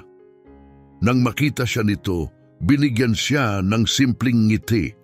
Ngiting walang tanong, ngiting nagpatawad bago pa man siya magsalita. Maaga kang bumalik, sabi niya. Bumalik akong tama, sagot ni Fernando. Niyakap niya ang ina, sumandal ito sa dibdib niya gaya ng dati nung bata pa siya, nung gasgas ang tuhod at malalaki ang pangarap. Tapos na ma, pabulong niya. Kung ganon, pasok na tayo, sagot niya. Magkakape tayo, magsisimula ulit sa maiinit na bagay. Umupo si Fernando sa mesa. Mula sa bulsa niya, kinuha niya ang wedding ring at ipinatong sa kahoy. Kumalansing ito ng mahina, maikli, malinaw, tapat. Parang huminga ulit ang bahay at sa labas napansin din ng mundo. Bulungan ng mga kapitbahay, ngiti ni Donna Lourdes, isang cake na dumating sa salaming pinggan. Nakilala ng kapitbahayan ang pagbabalik at ang dating kwentong may bahid ng pagkawala ay nagsimulang magpahiwatig ng iba. Isang bagay na namumulaklak kapag pinipili nating umuwi. Nakasubscribe ka na ba? Kasi may darating pang mga kwentong ganito, mga kwentong dumidiretso sa puso at nananatili roon. Sa mga sumunod na araw, unti-unting inayos ni Fernando ang nakaraan niya pira-piraso sa maliit na bahay na puno ng alaala. Pinalitan niya ang napundi na bumbilya, nilinis ang ceiling fan na umuugong, kininis at pininturahan ang kalawangin nilang gate. Bawat pako na ipinupukpok niya ay parang isa pang tahi na nagdurugtong sa napigtas na hibla sa pagitan nila ng nanay niya. Hindi mo kailangang gawin lahat yan ngayon, anak, sabi ni Donna Gloria, nakasandal sa may pintuan, may dish towel sa kamay. Kailangan ko, sabi niya, pinupunasan ng pawis sa noo habang nakangiti. Taon-taon akong nag-ayos ng mga bagay na hindi man lang akin. Ngayon, aalagaan ko na ang totoong akin. Hapong iyon, pumunta siya sa palengke sa Kanal 3. Umuwi siyang may daladalang mga bag ng sariwang herbs, kalabasa, kamatis, kamuting kahoy, saging na saba. Napansin yun ng mga kapitbahay. Dumating si Donna Lourdes na may dalang bagong lutong cornbread cake. Para sa pagbabalik mo, sabi niya, medyo nangingilid ang mata. Ang liwanag ng nanay mo ngayon parang may nagbalik sa kanya ng mga taon. Salamat, Donna Lourdes, sagot ni Fernando, nagbibigay ng espasyo sa counter. Tinabihan niyo siya nung wala ako. Ngumiti siya. Laging umuuwi ang mga anak, Fernando. Minsan nagpapahinga lang ang pag-ibig. Nang gabing iyon naging tahimik na pagdiriwang ang kusina. Si Fernando ang naghiwa, si Donna Gloria ang nagtimpla, na puno ang bahay ng amoy ng bawang at sibuyas na nagiinit sa mantika. Huwag masyadong asin, ma, biro niya. Alam mong hindi ko yan napapantay kailanman. Ang nagmamadali, nasusobrahan, ang nagmamahal, sakto lang lagi, sagot niya, kalmado at marunong. Umupo sila sa mesa na may pamilyar na floral na mantel. Maingat na sinandok ni Fernando ang ulam ng nanay niya na parang handog, kanin, beans, kaunting sabaw, ginintuang kalabasa, malambot na manok. Dahan-dahan niyang kinain ang bawat subo, may payapang pasasalamat na parang sapat na ang maliliit na biyaya. Mas masarap kaysa dati, sabi niya, dahil may halong pagsisisi ang timpla, sagot ni Fernando. Tumango siya. Ang ganung pampalasa, pinapalambot kahit pinakamatigas na hiwa, ngumiti siya. Napatawa si Fernando ng maikli, halos maging luha. Kung totoo yan, matagal-tagal tayong kakain ng malambot. Pagkatapos ng hapunan, inilabas niya ulit ang kahon ng mga liham. Ikinalat niya ang mga ito sa mesa, inaayos ayon sa petsa, parang binubuo ang album ng mga araw na hindi nila naipamuhay. Binasa niya ng malakas ang ilang bahagi at pinunan ni Gloria ang mga puwang sa kwento. Anak, umulan sa loob ng bahay ngayon. Nabiyak ang isang tile, tinakpan ko ng plastic, pangit tingnan pero kumapit. Nanginig ang boses niya. Bakit hindi mo sinabi sa akin?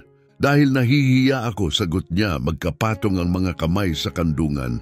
At dahil naniwala akong babalik ka rin balang araw, hindi ko lang alam kung kailan.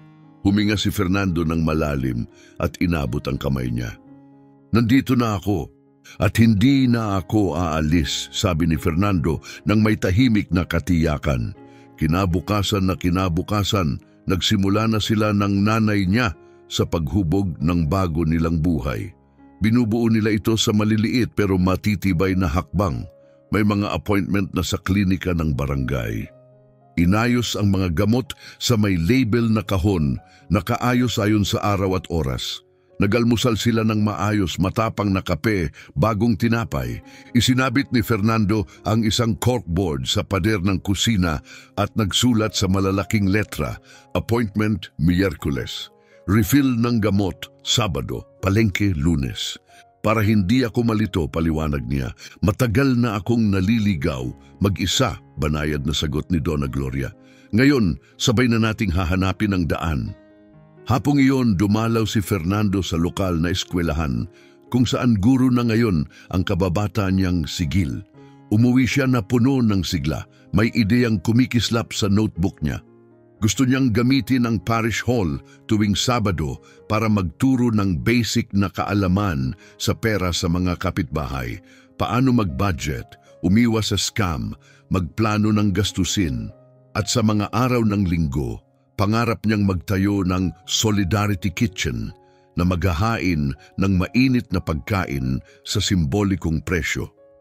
Gusto kong ipangalan sa iyo, sabi niya sa nanay niya, ipinapakita ang mga sulat sa papel. Wag, mapagkumbabang sagot nito. Pangalanan mo siyang sulok ng respeto, isang lugar na walang mahihiya humingi ng tulong.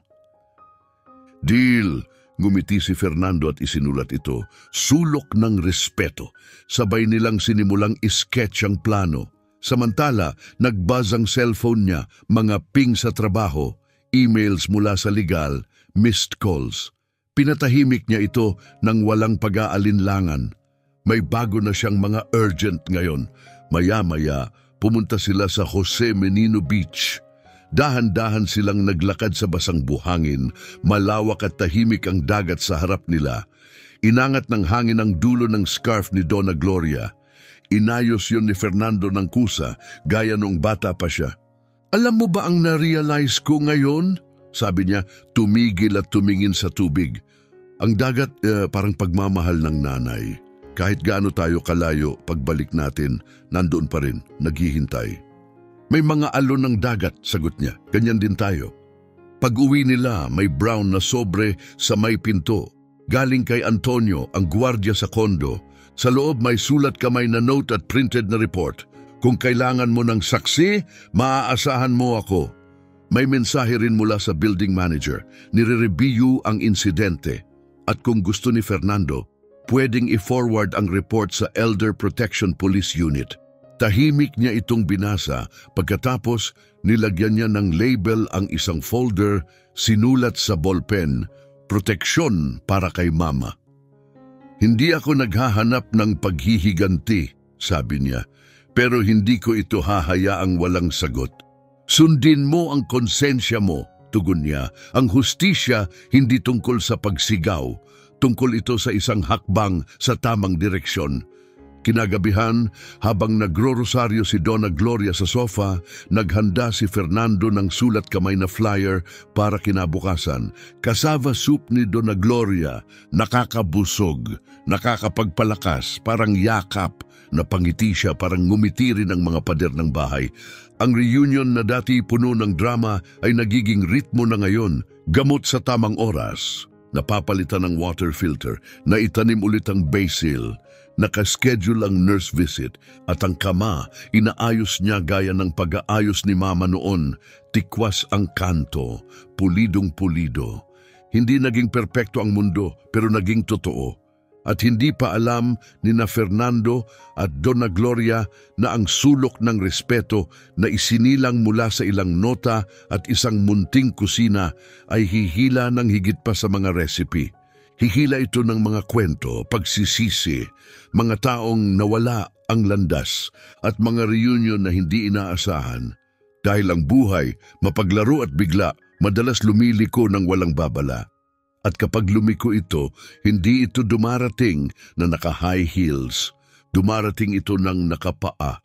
Basa ang mata, humihingi ng upuan sa mesa. Ang mga sumunod na araw ay muling nagtahi, hibla-hibla ng lahat ng hinila ng panahon palayo. Bumabangon si Fernando kasabay ng araw, binubuksan ang lahat ng bintana at pinapapasok ang hanging dagat. Nagtitimpla siya ng kape gaya ng gusto ng nanay niya, matapang at bagong-bago. Ang ideya sa notebook ay naging tunay na layunin. Noong Huwebes, pumunta siya sa parish hall at kumatok sa pinto ni Father Rodrigo. Gusto mong magluto para sa komunidad? Mahinang tanong ng pari. Hindi lang po pagluluto, Father, sabi ni Fernando. Paglilingkod na may dignidad. Isang lugar na walang kailangang magpaliwanag kung bakit siya gutom. Tumango ang pari. Magsimula ka sa maliit at matatag. Diyos na ang bahala sa iba. Umuwi siyang may 3 lumang kaldero, 2 sandok na kahoy at susi ng hall. Sa kanto naghihintay si Donna Lourdes. Nagdala ako ng gulay, sabi niya. Sabi ng tindero, kapag gumana to, magpapadala siya ng mas marami linggo-linggo. Gagana to, sagot ni Fernando. At noong Sabado, binuksan ng sulok ng respeto ang pinto nito. Isang tablecloth ang ginawang banner.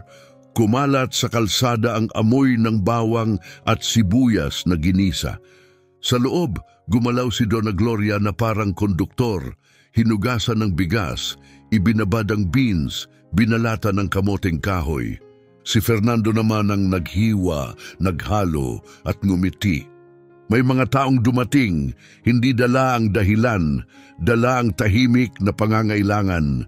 Pasok kayo, banayad na sabi ni Donna Gloria. Dito, walang humihingi ng permiso para magutom. Si Seo Francisco ang unang pumasok, balo. Laging magalang, laging itinatago ang pangangailangan sa likod ng mabait na ngiti.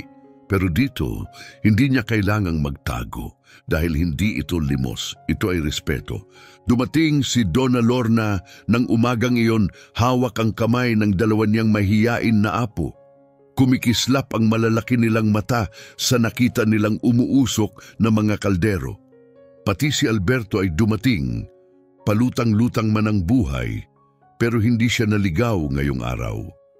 May dala siyang gas canister at nang hindi niya namamalayan, naiwan siya roon para tumulong maghiwa ng sibuyas. Napuno ng mga boses ang parish hall, mahina pero totoo, mainit buhay. May maliit na radyo na humuhuni sa likod. Sa pagitan ng pagsasandok, tumayo si Fernando at nagbigay ng simpleng usapan tungkol sa pera. Huwag kayong pipirma ng blangko sa bangko, sabi niya na may ngiti. Laging itabi ang resibo at kung may mag-alok ng investment na sobrang ganda pakinggan, malamang hindi yan totoo. Natawa ang mga tao, nagbukas ng loob, nagpalitan ng kwento. Ang kapitbahayan na matagal nang kilala ang tibay ni Donna Gloria, ngayon ay nakikilala rin ang bagong Fernando. Mas kaunting suit, mas maraming t-shirt, mas kaunting pagmamadali, mas maraming presensya. Pagkatapos ng araw, nang mahugasan ang huling kaldero at mapunasan ng kalan, umupo siya at ang nanay niya sa labas, sa bangketa, hinayaang balutin sila ng katahimikan. Nakita mo ba ang ngiti ni Donna Lorna kanina? Mahina niyang tanong. Nakalimutan ko kung paano may tunog ang isang ngiti. Ang magandang ngiti, sabi niya, hindi humihingi ng tawad sa pagdating niya. Sa ikalawang linggo, mas marami ang pumunta. Sa ikatlo, nagsimulang magpadala ng prutas ang tindero ng gulay. Nag-donate ang panaderya ng tinapay na hindi na ibenta kahapon. Nagbigay ang botika ng vitamin samples. Bawat ambag ay parang hindi nakikitang ladrilyo, bumubuo ng tahanang walang pader. Pero hindi lahat madali. Tumawag ang dating katrabaho, halatang galit. Fernando, nawala ka bigla. Hindi ka pwedeng basta umalis sa mga kontrata. Hindi ako nawala, kalmado niyang sagot. Nagbago lang ang address ng puso ko. Mahalaga pa rin ang trabaho, pero iba na ang prioridad ko. Talaga bang itatapon mo ang karir mo para sa emosyon? Binabalik ko lang ang bahagi ng ibinigay sa akin nung wala akong kahit ano. Ibinaba niya ang tawag, hindi galit, hindi balisa. Sa unang pagkakataon, matapos ang maraming taon, hindi niya kailangang humingi ng tawad dahil pinili niya ang sarili niyang landas. Pagbalik sa loob, nakita niya si Donna Gloria na nagpapahinga sa upuan. Pagod ka ba, ma? Tanong niya. Anak, taon-taon akong pagod sa lungkot. Ito ang magandang pagod. Pagod na nanggagaling sa paggawa ng mahalaga. Tapos isang mapusyaw na hapon, may kahong lumitaw sa gate. Walang pangalan, walang return address. Sa loob, sariwang gulay. At isang note, hindi mo ako kilala pero tinulungan mo ako nung pinakakailangan ko. Salamat. Binasa ni Fernando ng malakas. Kumirot ang lalamunan niya. Ang kabutihan, sabi ng nanay niya, laging marunong umuwi. Hindi nagtagal, naging iba ang Sabado. Hindi na lang proyekto, pagtitipon na ito, pagpapagaling. Nagbukas ang mga tao ng puso, humingi ng tawad dahil minsang tumingin sila sa kabilang direksyon habang may nasasaktan. Mas tumagal ang mga yakap, mas lumakas ang tawa at ang sulok ng respeto ay tumigil na maging ideya. Naging parte na ito ng kaluluwa ng komunidad. Isang hapon, habang naghuhugas si Fernando ng pinggan, may maliit na detalye ang nagpahinto sa kanya. Ang pamunas ng nanay niya, maingat na tinahi gamit ang ibang kulay na sinulid. Hinaplos niya ito ng marahan.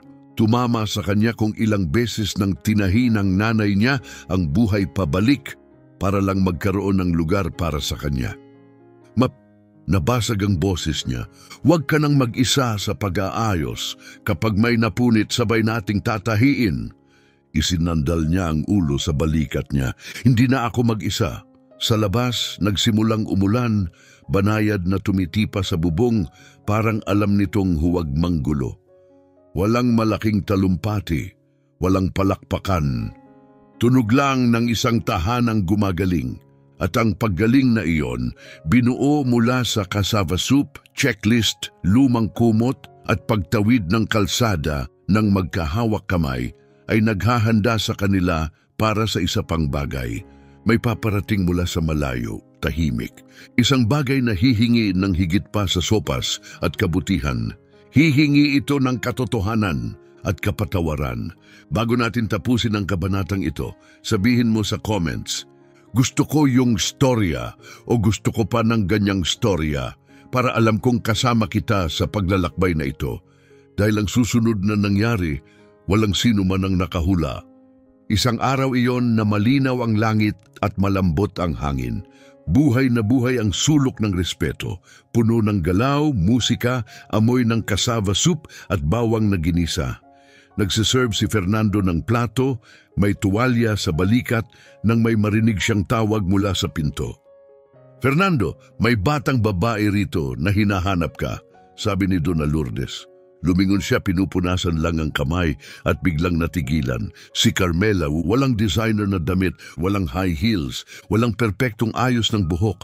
Isang simpleng blouse lang, magulong bun at mga matang hindi na nagyayelo, kundi mabigat sa isang bagay na hindi pamilyar noon, pagsisisi. Dahan-dahang tumahimik ang buong hall. Nakilala siya ng mga kapitbahay. Umikot na ang mga kwento sa bawat bangketa. May mga pabulong. May mga nakatingin lang, humakbang si Carmela palapit, nanginginig ang boses. Alam kong hindi dapat ako dumating ng biglaan, pero kailangan kong makita ito, kayo, siya. Nakatayo si Fernando, gulat. Makita kami, pagkatapos ng lahat? Deserve ko ang bawat masasakit na salita, mabilis niyang putol. Pero una, please, kailangan kong makausap si Donna Gloria. Mula sa likod, dahan-dahang lumitaw siya. Si Donna Gloria, pinupunasan ng kamay gamit ang kupas na tuwalya, kalmado, buo, walang bahid ng pait. Oo, anak ko, simpleng sabi niya. Sige, sabi ni Donna Gloria, ibinaling ni Carmela ang ulo pababa, halos hindi matatag ang boses. Naparito ako para humingi ng tawad. Lumunok siya ng mabigat. Hindi na ako nakakatulog ng payapa mula nung araw na yun. Hindi mo deserve ang ginawa ko o ang hindi ko ginawa. Nawalan ako ng respeto at kasama noon nawala sa akin si Fernando. At sa kung anong paraan, nawala rin ang sarili ko. Tahimik ang buong silid. Lahat ng mata ay tumingin sa matanda, naghihintay ng sagot. Nakatayo si Fernando, nanlalamig sa pagitan ng nakaraan at kasalukuyan. Hindi alam kung magsasalita ba siya o kahit hihinga. Pero si Donna Gloria, gaya ng lagi, hindi emosyon ang sagot niya, kundi karunungan. Ang kapatawaran, anak ko, ay hindi premyo sa pagiging mali. Gamot ito para sa mga taong tunay na gustong gumaling. Lumuhod si Carmela, bumuhos ang luha niya ng walang pigil.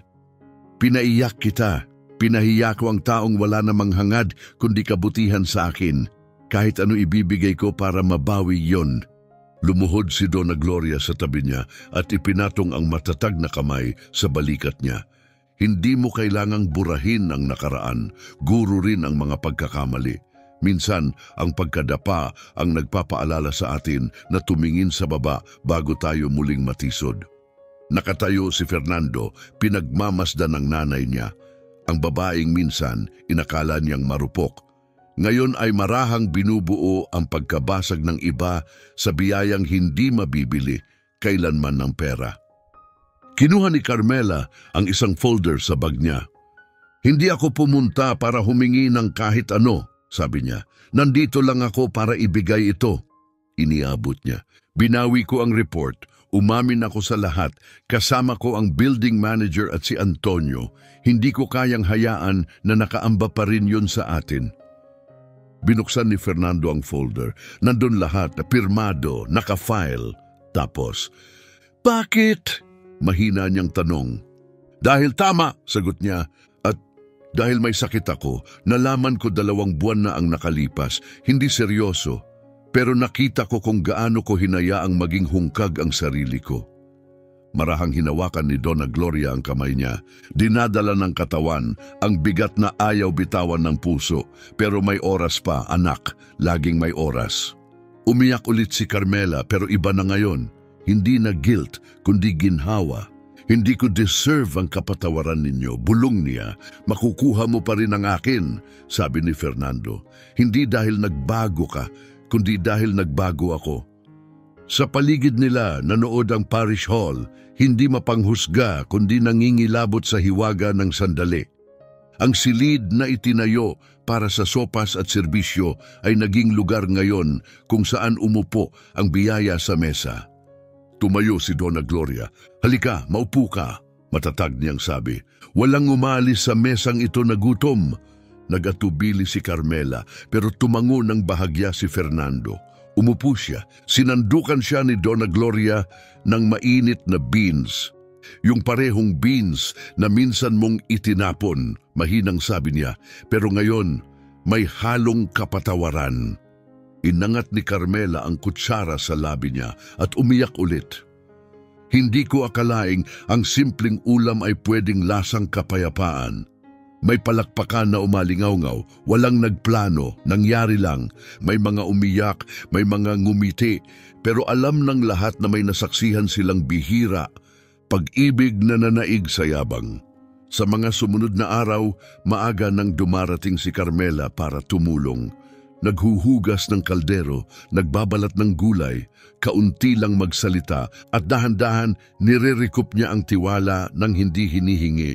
Pinagmamasdan siya ni Fernando hindi bilang lalaking niloko, kundi bilang lalaking pinalaya ng mismong bagay na ibinibigay niya ngayon sa iba, paglilingkod. Ang sulok ng respeto ay naging higit pa sa kusina, naging kanlungan, ritual, ritmo. At sa ipinintang pader sa labas, nagdagdag si Fernando ng simpleng pangungusap. Dito walang hinuhusgahan, dito lahat may pagkakataong magsimulang muli. Isang araw dumating si Father Rodrigo na may dalang opisyal na sobre. Dona Gloria, sabi niya, nagpulong ang Neighborhood Council. Gusto ka naming bigyan ng parangal. Papangalanan ka naming puso ng makuko. Namula siya, umiling. Hindi ko po deserve yan, Father. Deserve niyo po, singit ni Fernando, dahil itinuro niyo sa amin ang kaibahan ng pagkain at ng mesa. Ang mesa ay lugar na walang nahihiya. Ginawa ang seremonya nung linggo. Walang enggrande, hiram na upuan, papel na bulaklak at karatulang pinintahan ng kamay. Ang nagbabahagi, dumodoble.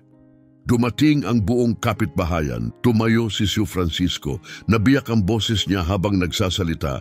Dumating ako rito na gutom at nahihiya.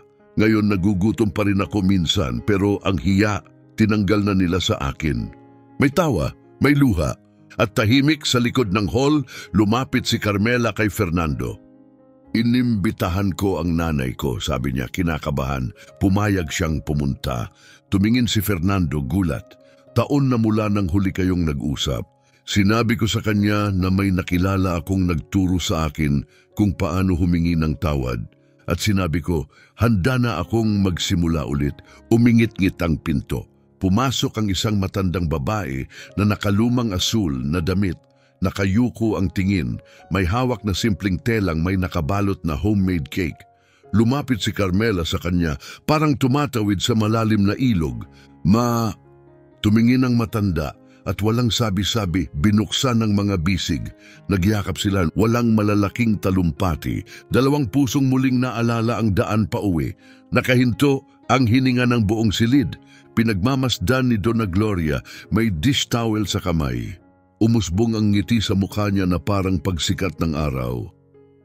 Halika, maupo kayo sa tabi ko, mga anak, sabi niya. Ngayon, sabay-sabay tayong kakain. Dahil kapag ang tinapay ay hinati sa tatlo, pinipili ng himala na manatili. Tahimik na nakatayo si Fernando sa malapit, may gumagalaw sa loob niya. Hindi na ito tungkol sa kanya, tungkol ito sa mesang pinangarap ng nanay niya buong buhay. Isang lugar kung saan ang mga estranghero ay nagiging pamilya sa ibabaw ng sopas. Humakbang siya pasulong at nagsalin ng kape para sa dalawang babae. Pagkatapos, may kinuha siya sa bag niya, isang maliit na sobre. Ma, sabi niya, may kailangan akong ipakita sa iyo. Sa loob ng sobre, walang mamahaling logo, mga simpleng papel lang, may mapagkumbabang heading. Corner of Respect Association, mga alituntunin, bylaws, bagong tax ED community bank account. Ibinenta ko ang imported na kotse, sabi ni Fernando, walang yabang o pakitang tao. Ang pera, sapat para sa 2 taon na renta ng hall. Bumili ako ng maayos na freezer, commercial na kalan, at magtatayo tayo ng kitchen school. Papatakbuhin ng asosasyon ng buong linaw at bukas, isang board na binuo ng mismong komunidad. Tapos humarap siya sa nanay niya, ikaw ang presidente. Ako, presidente? Lumaki ang mata ni Dona Gloria. Kinabahan siya at napatawa. Pero ang alam ko lang ay timplahan ng beans. Eksakto, ngumiti si Fernando. Kasi dito ang namumuno ay yung marunong kung kailan handa na ang sopas. Si Fernando ang magiging treasurer, si Donna Lourdes, secretary, si Father Rodrigo, advisor, simple, tapat, walang sigawan, walang ego, mga kamay na handang tumulong, mga pusong bukas, biglang sumabog sa palakpakan ng buong hall, si Carmela luhaan, pumalakpak din pero huminto sandali, nanginginig ang boses. Ako, may gusto rin akong ialok. Kinuha niya mula sa bag ang bungkos ng mga notebook. May makukulay na cover, may guhit na pahina. Para to sa kitchen school, para sa mga recipe, alaala, maliliit na sikreto na ipinapasa sa kamay-kamay, tatawagin natin itong notebook ng resipe ng buhay. Kinuha ni Donna Gloria ang isa at marahang hinaplos ang cover. Ang resipe na walang kwento, sabi niya, listahan lang. Dito, nagluluto tayo mula sa kaluluwa. Si Father Rodrigo na antig, itinaas ang kamay na parang pagbabasbas. Naway patuloy na magpagaling ang kusinang ito. Ang kusina ay ospital ng puso. Kinagabihan ng tahimik na ang hall, naiwan si Fernando para magsara. Pinatay niya ang mga ilaw, kusina lang ang iniwang bukas. Doon bumalik si Donna Lourdes, may hawak na maliit na kahon. Nakita ko to sa likod ng lumang Singer machine, mahina niyang sabi. Sa loob, mga barya, tiklop na pera, mga goma, at isang papel na may nanginginig na cursive, pondo ng pangarap, magbukas ng sulok para sa sinumang dumarating na pagod. Katabi nito, isang munting notebook, talaan ng mga hulog na tahimik na inipon niya sa loob ng maraming taon sa isang lottery shop na savings account. Nangilid ang luha ni Fernando, tinakpan niya ang mukha niya, hindi na napigilan. Nag-ipon ka, barya-barya. Walang yabang doon, banayad na sabi ni Gloria. Ang mga pangarap, nakatsinelas, anak, mabagal silang maglakad. Pero dumarating. Hinalikan niya ang mga kamay niya. Kaya pala lahat ng to nagsimula sa iyo. Ngumiti siya. Tinulak ko lang ang gulong ng kaunti. Kinabukasan dumating ang mga bagong kaldero, tumulong ang buong kapitbahayan sa pagbuhat at pag-unload. Ipinako ni Fernando ang isang kahoy na karatula sa pader, ginawa ng karpintero sa kabilang kanto, Corner of Respect, kitchen school ni Donna Gloria. Dito, walang kumakain mag-isa, dahan-dahang idinampi ni Donna Gloria ang mga daliri sa inukit na letra, parang binabasa gamit ang kaluluwa. May pangalan na natin ngayon, sabi niya. Kumikislap ang mata, pero para ito sa lahat. Kinagabihan, naglakad mag-ina pauwi ng dahan-dahan. Bumubulong ang dagat sa malayo, ang buwan gumuguhit ng mahahabang anino sa mga bubong at sampayan. Alam mo ma, sabi ni Fernando, akala ko dati ang magsimula ulit ay bumalik sa nakaraan, pero ngayon parang ang pagsisimula ulit ay paghawak kamay sa kung anong susunod. At ano ang susunod? Mahinang tanong niya. Malalaman natin, magkasama. Hindi nila namamalayan, isang hakbang na lang sila mula sa huling regalong matagal nang inihahanda ng buhay. Isang huling kilos na walang kintab o headline, pero kayang baguhin ang lahat. Dahil kapag tunay ang ani, lagi itong may dalang mas maraming binhi kaysa bunga. Lumipas ang panahon, pero sa Makuko, iba na ang takbo nito. Ang Corner of Respect ay hindi na basta soup kitchen. Ito na ang buhay na patunay na ang pag-ibig ay kayang buuin muli ang akala ng mundo'y nawala na. Si Donna Gloria, mas marupok na ngayon, ay araw-araw pa ring dumarating, nakatali ang scarf, suot ang apron. Sabi ng mga tao, ang amoy ng luto niya ay kayang magpagaling ng lungkot. Si Fernando ang nag-aasikaso ng operasyon, nagtatala ng donasyon. Nagtuturo siya sa mga batang volunteer na pumupunta hindi lang para magluto, kundi para magmalasakit. Si Carmela na dati estranghero sa pagpapakumbaba ay araw-araw na itong isinasabuhay. Madalas niyang sabihin ng mahina, minsan binabasag tayo ng Diyos para maibalik niya tayo sa tamang ayos. At totoo nga, bawat isa sa kanila minsang nabasag. Pero ngayon, pinagdugtong sila ng isang bagay na hindi matitinag, kapatawaran. At dumating ang araw, maaraw, masaya, kung kailan opisyal nang bubuksan ang kitchen school, overflow ang hall. Dumating ang lokal na balita, mga lider ng lungsod, mga dating kapitbahay, mga batang minsang kumain doon ng libre, ngayon ay bumabalik ko para tumulong. May banner sa harap na kataas at ipinagmamalaki, Grand Opening Kitchen School ni Donna Gloria. Magpakain ay magmahal. Umakyat si Fernando sa munting entablado, halatang tinatamaan ng damdamin. Tiningnan niya ang mga nakangiting mukha, ang punong mesa, ang tunog ng mga pinggan. Pagkatapos, nagsalita siya. Nang buksan namin ang lugar na to, wala kaming dala kundi mabuting hangarin at isang lumang kaldero. Ngayon, sabi ni Fernando, matatag ang boses pero puno ng damdamin. Ang meron tayo rito ay hindi negosyo, pamana ito. At ang pamanang ito, may pangalan, may halimuyak at may puso. Tumingin siya sa unang hanay, sa kanya, sa nanay niya. Tahimik na nakaupo, magkapatong ang kamay sa kandungan. Lahat ng ito ay umiiral dahil may isang babaeng nagturo sa akin na ang pag-ibig ay hindi lang sa sinasabi. Nasa ginagawa ito at ang pinakamalaking luho sa buhay ay ang pagkakataong alagaan ang mga minsang nag-alaga sa atin. Tumayo ang mga tao, isang standing ovation ng pasasalamat at paghanga. Umalingaw-ngaw ang palakpakan sa buong kitchen school hall. Itinaas ni Donna Gloria ang mga dulo ng daliri sa noo, dibdib, balikat, isang tahimik na tanda ng krus. Pabulong siyang ngumiti sa gitna ng luha. Salamat Diyos ko, makakapahinga na ako ng payapa. Pero hindi iyon pamamaalam, iyon ay ginhawa ng isang pusong natupad ang layunin. Pagkatapos ng seremonya, habang nagtitipon ng mga bisita sa paligid ng umuusok na kaldero at mainit na tinapay, nakita ni Fernando ang nanay niya, nakaupo at may hawak na tasa ng kape. Ikaw ang kaluluwa ng lugar na ito. Hinawakan niya ang kamay ni Fernando, mainit at matatag. At ikaw naman anak, ang braso na ginamit ng Diyos para mabuhay ito. Ngayon, para na ito sa lahat. At kapag wala na ako, kukulo pa rin ang beans. Lalabas pa rin ang amoy mula sa mga bintana. At mananatili pa rin tayo rito sa bawat platong ihahain. Lumuhod si Fernando sa harap niya, nangingilid ang luha. Hindi mo alam kung gaano mo binago ang buhay ko.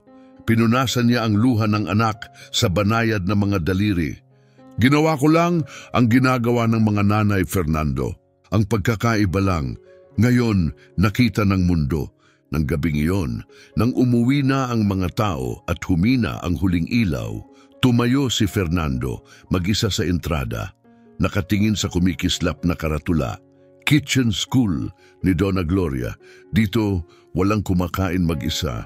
May humaplos na hangin, mainit at pamilyar. Tumigil siya, pumikit, at sa ihip na amoy niya, ang amoy ng pagkabata. Beans, sakalan, bawang sa kawali, tahanan. Ngumiti siya, parang sinasabi ng buhay, nakarating ka rin. Lumipas ang mga taon. Ang sulok ng respeto ay naging pambansang halimbawa. May TV specials, dokumentaryo, field trips ng mga eskuwela. Dumating ang mga tao mula sa iba't ibang lugar para marinig ang kwento ng lalaking natagpuan ang pagmamahal ng nanay niya ng huli at piniling bumawi sa pamamagitan ng pagpapakain sa daan-daang tao.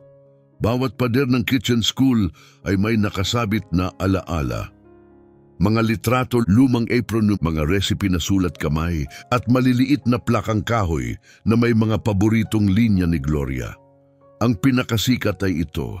Ang pinakamasakit na gutom ay ang gutom sa lambing. Yan napapagaling ng yakap. Hindi na muling nag-asawa si Fernando, pero hindi na rin siya kailanman nag-iisa. Kasama niya palagi ang layunin niya, parang aninong mainit at matatag.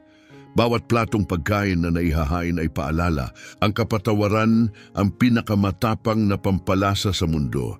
Kapag tinatanong siya kung ano ang sikreto ng lahat ng naitayo niya, iisa lang ang sagot niya. Nagluto lang ako mula sa ibinigay ng buhay. pag-ibig, sakit, at pagkakataong magsimulang muli. At sa hall na minsang kilala lang sa katahimikan at sopas, may mas dakilang resipe ang nabuo. Resipe ng alaala, resipe ng biyaya, resipe ng pagtubos. Dahil kapag totoo ang pag-ibig, hindi ito umaalis, nanatili ito. At ang nananatili, nagiging walang hanggan. Kung tinamaan ka ng kwentong ito, mag-like ka, mag-subscribe sa channel at i-share ang mensaheng ito ng pag-ibig at kapatawaran. At huwag ka pang tumigil dito. I-click mo ang susunod na storya. Mas malakas pa yon, kita tayo ron.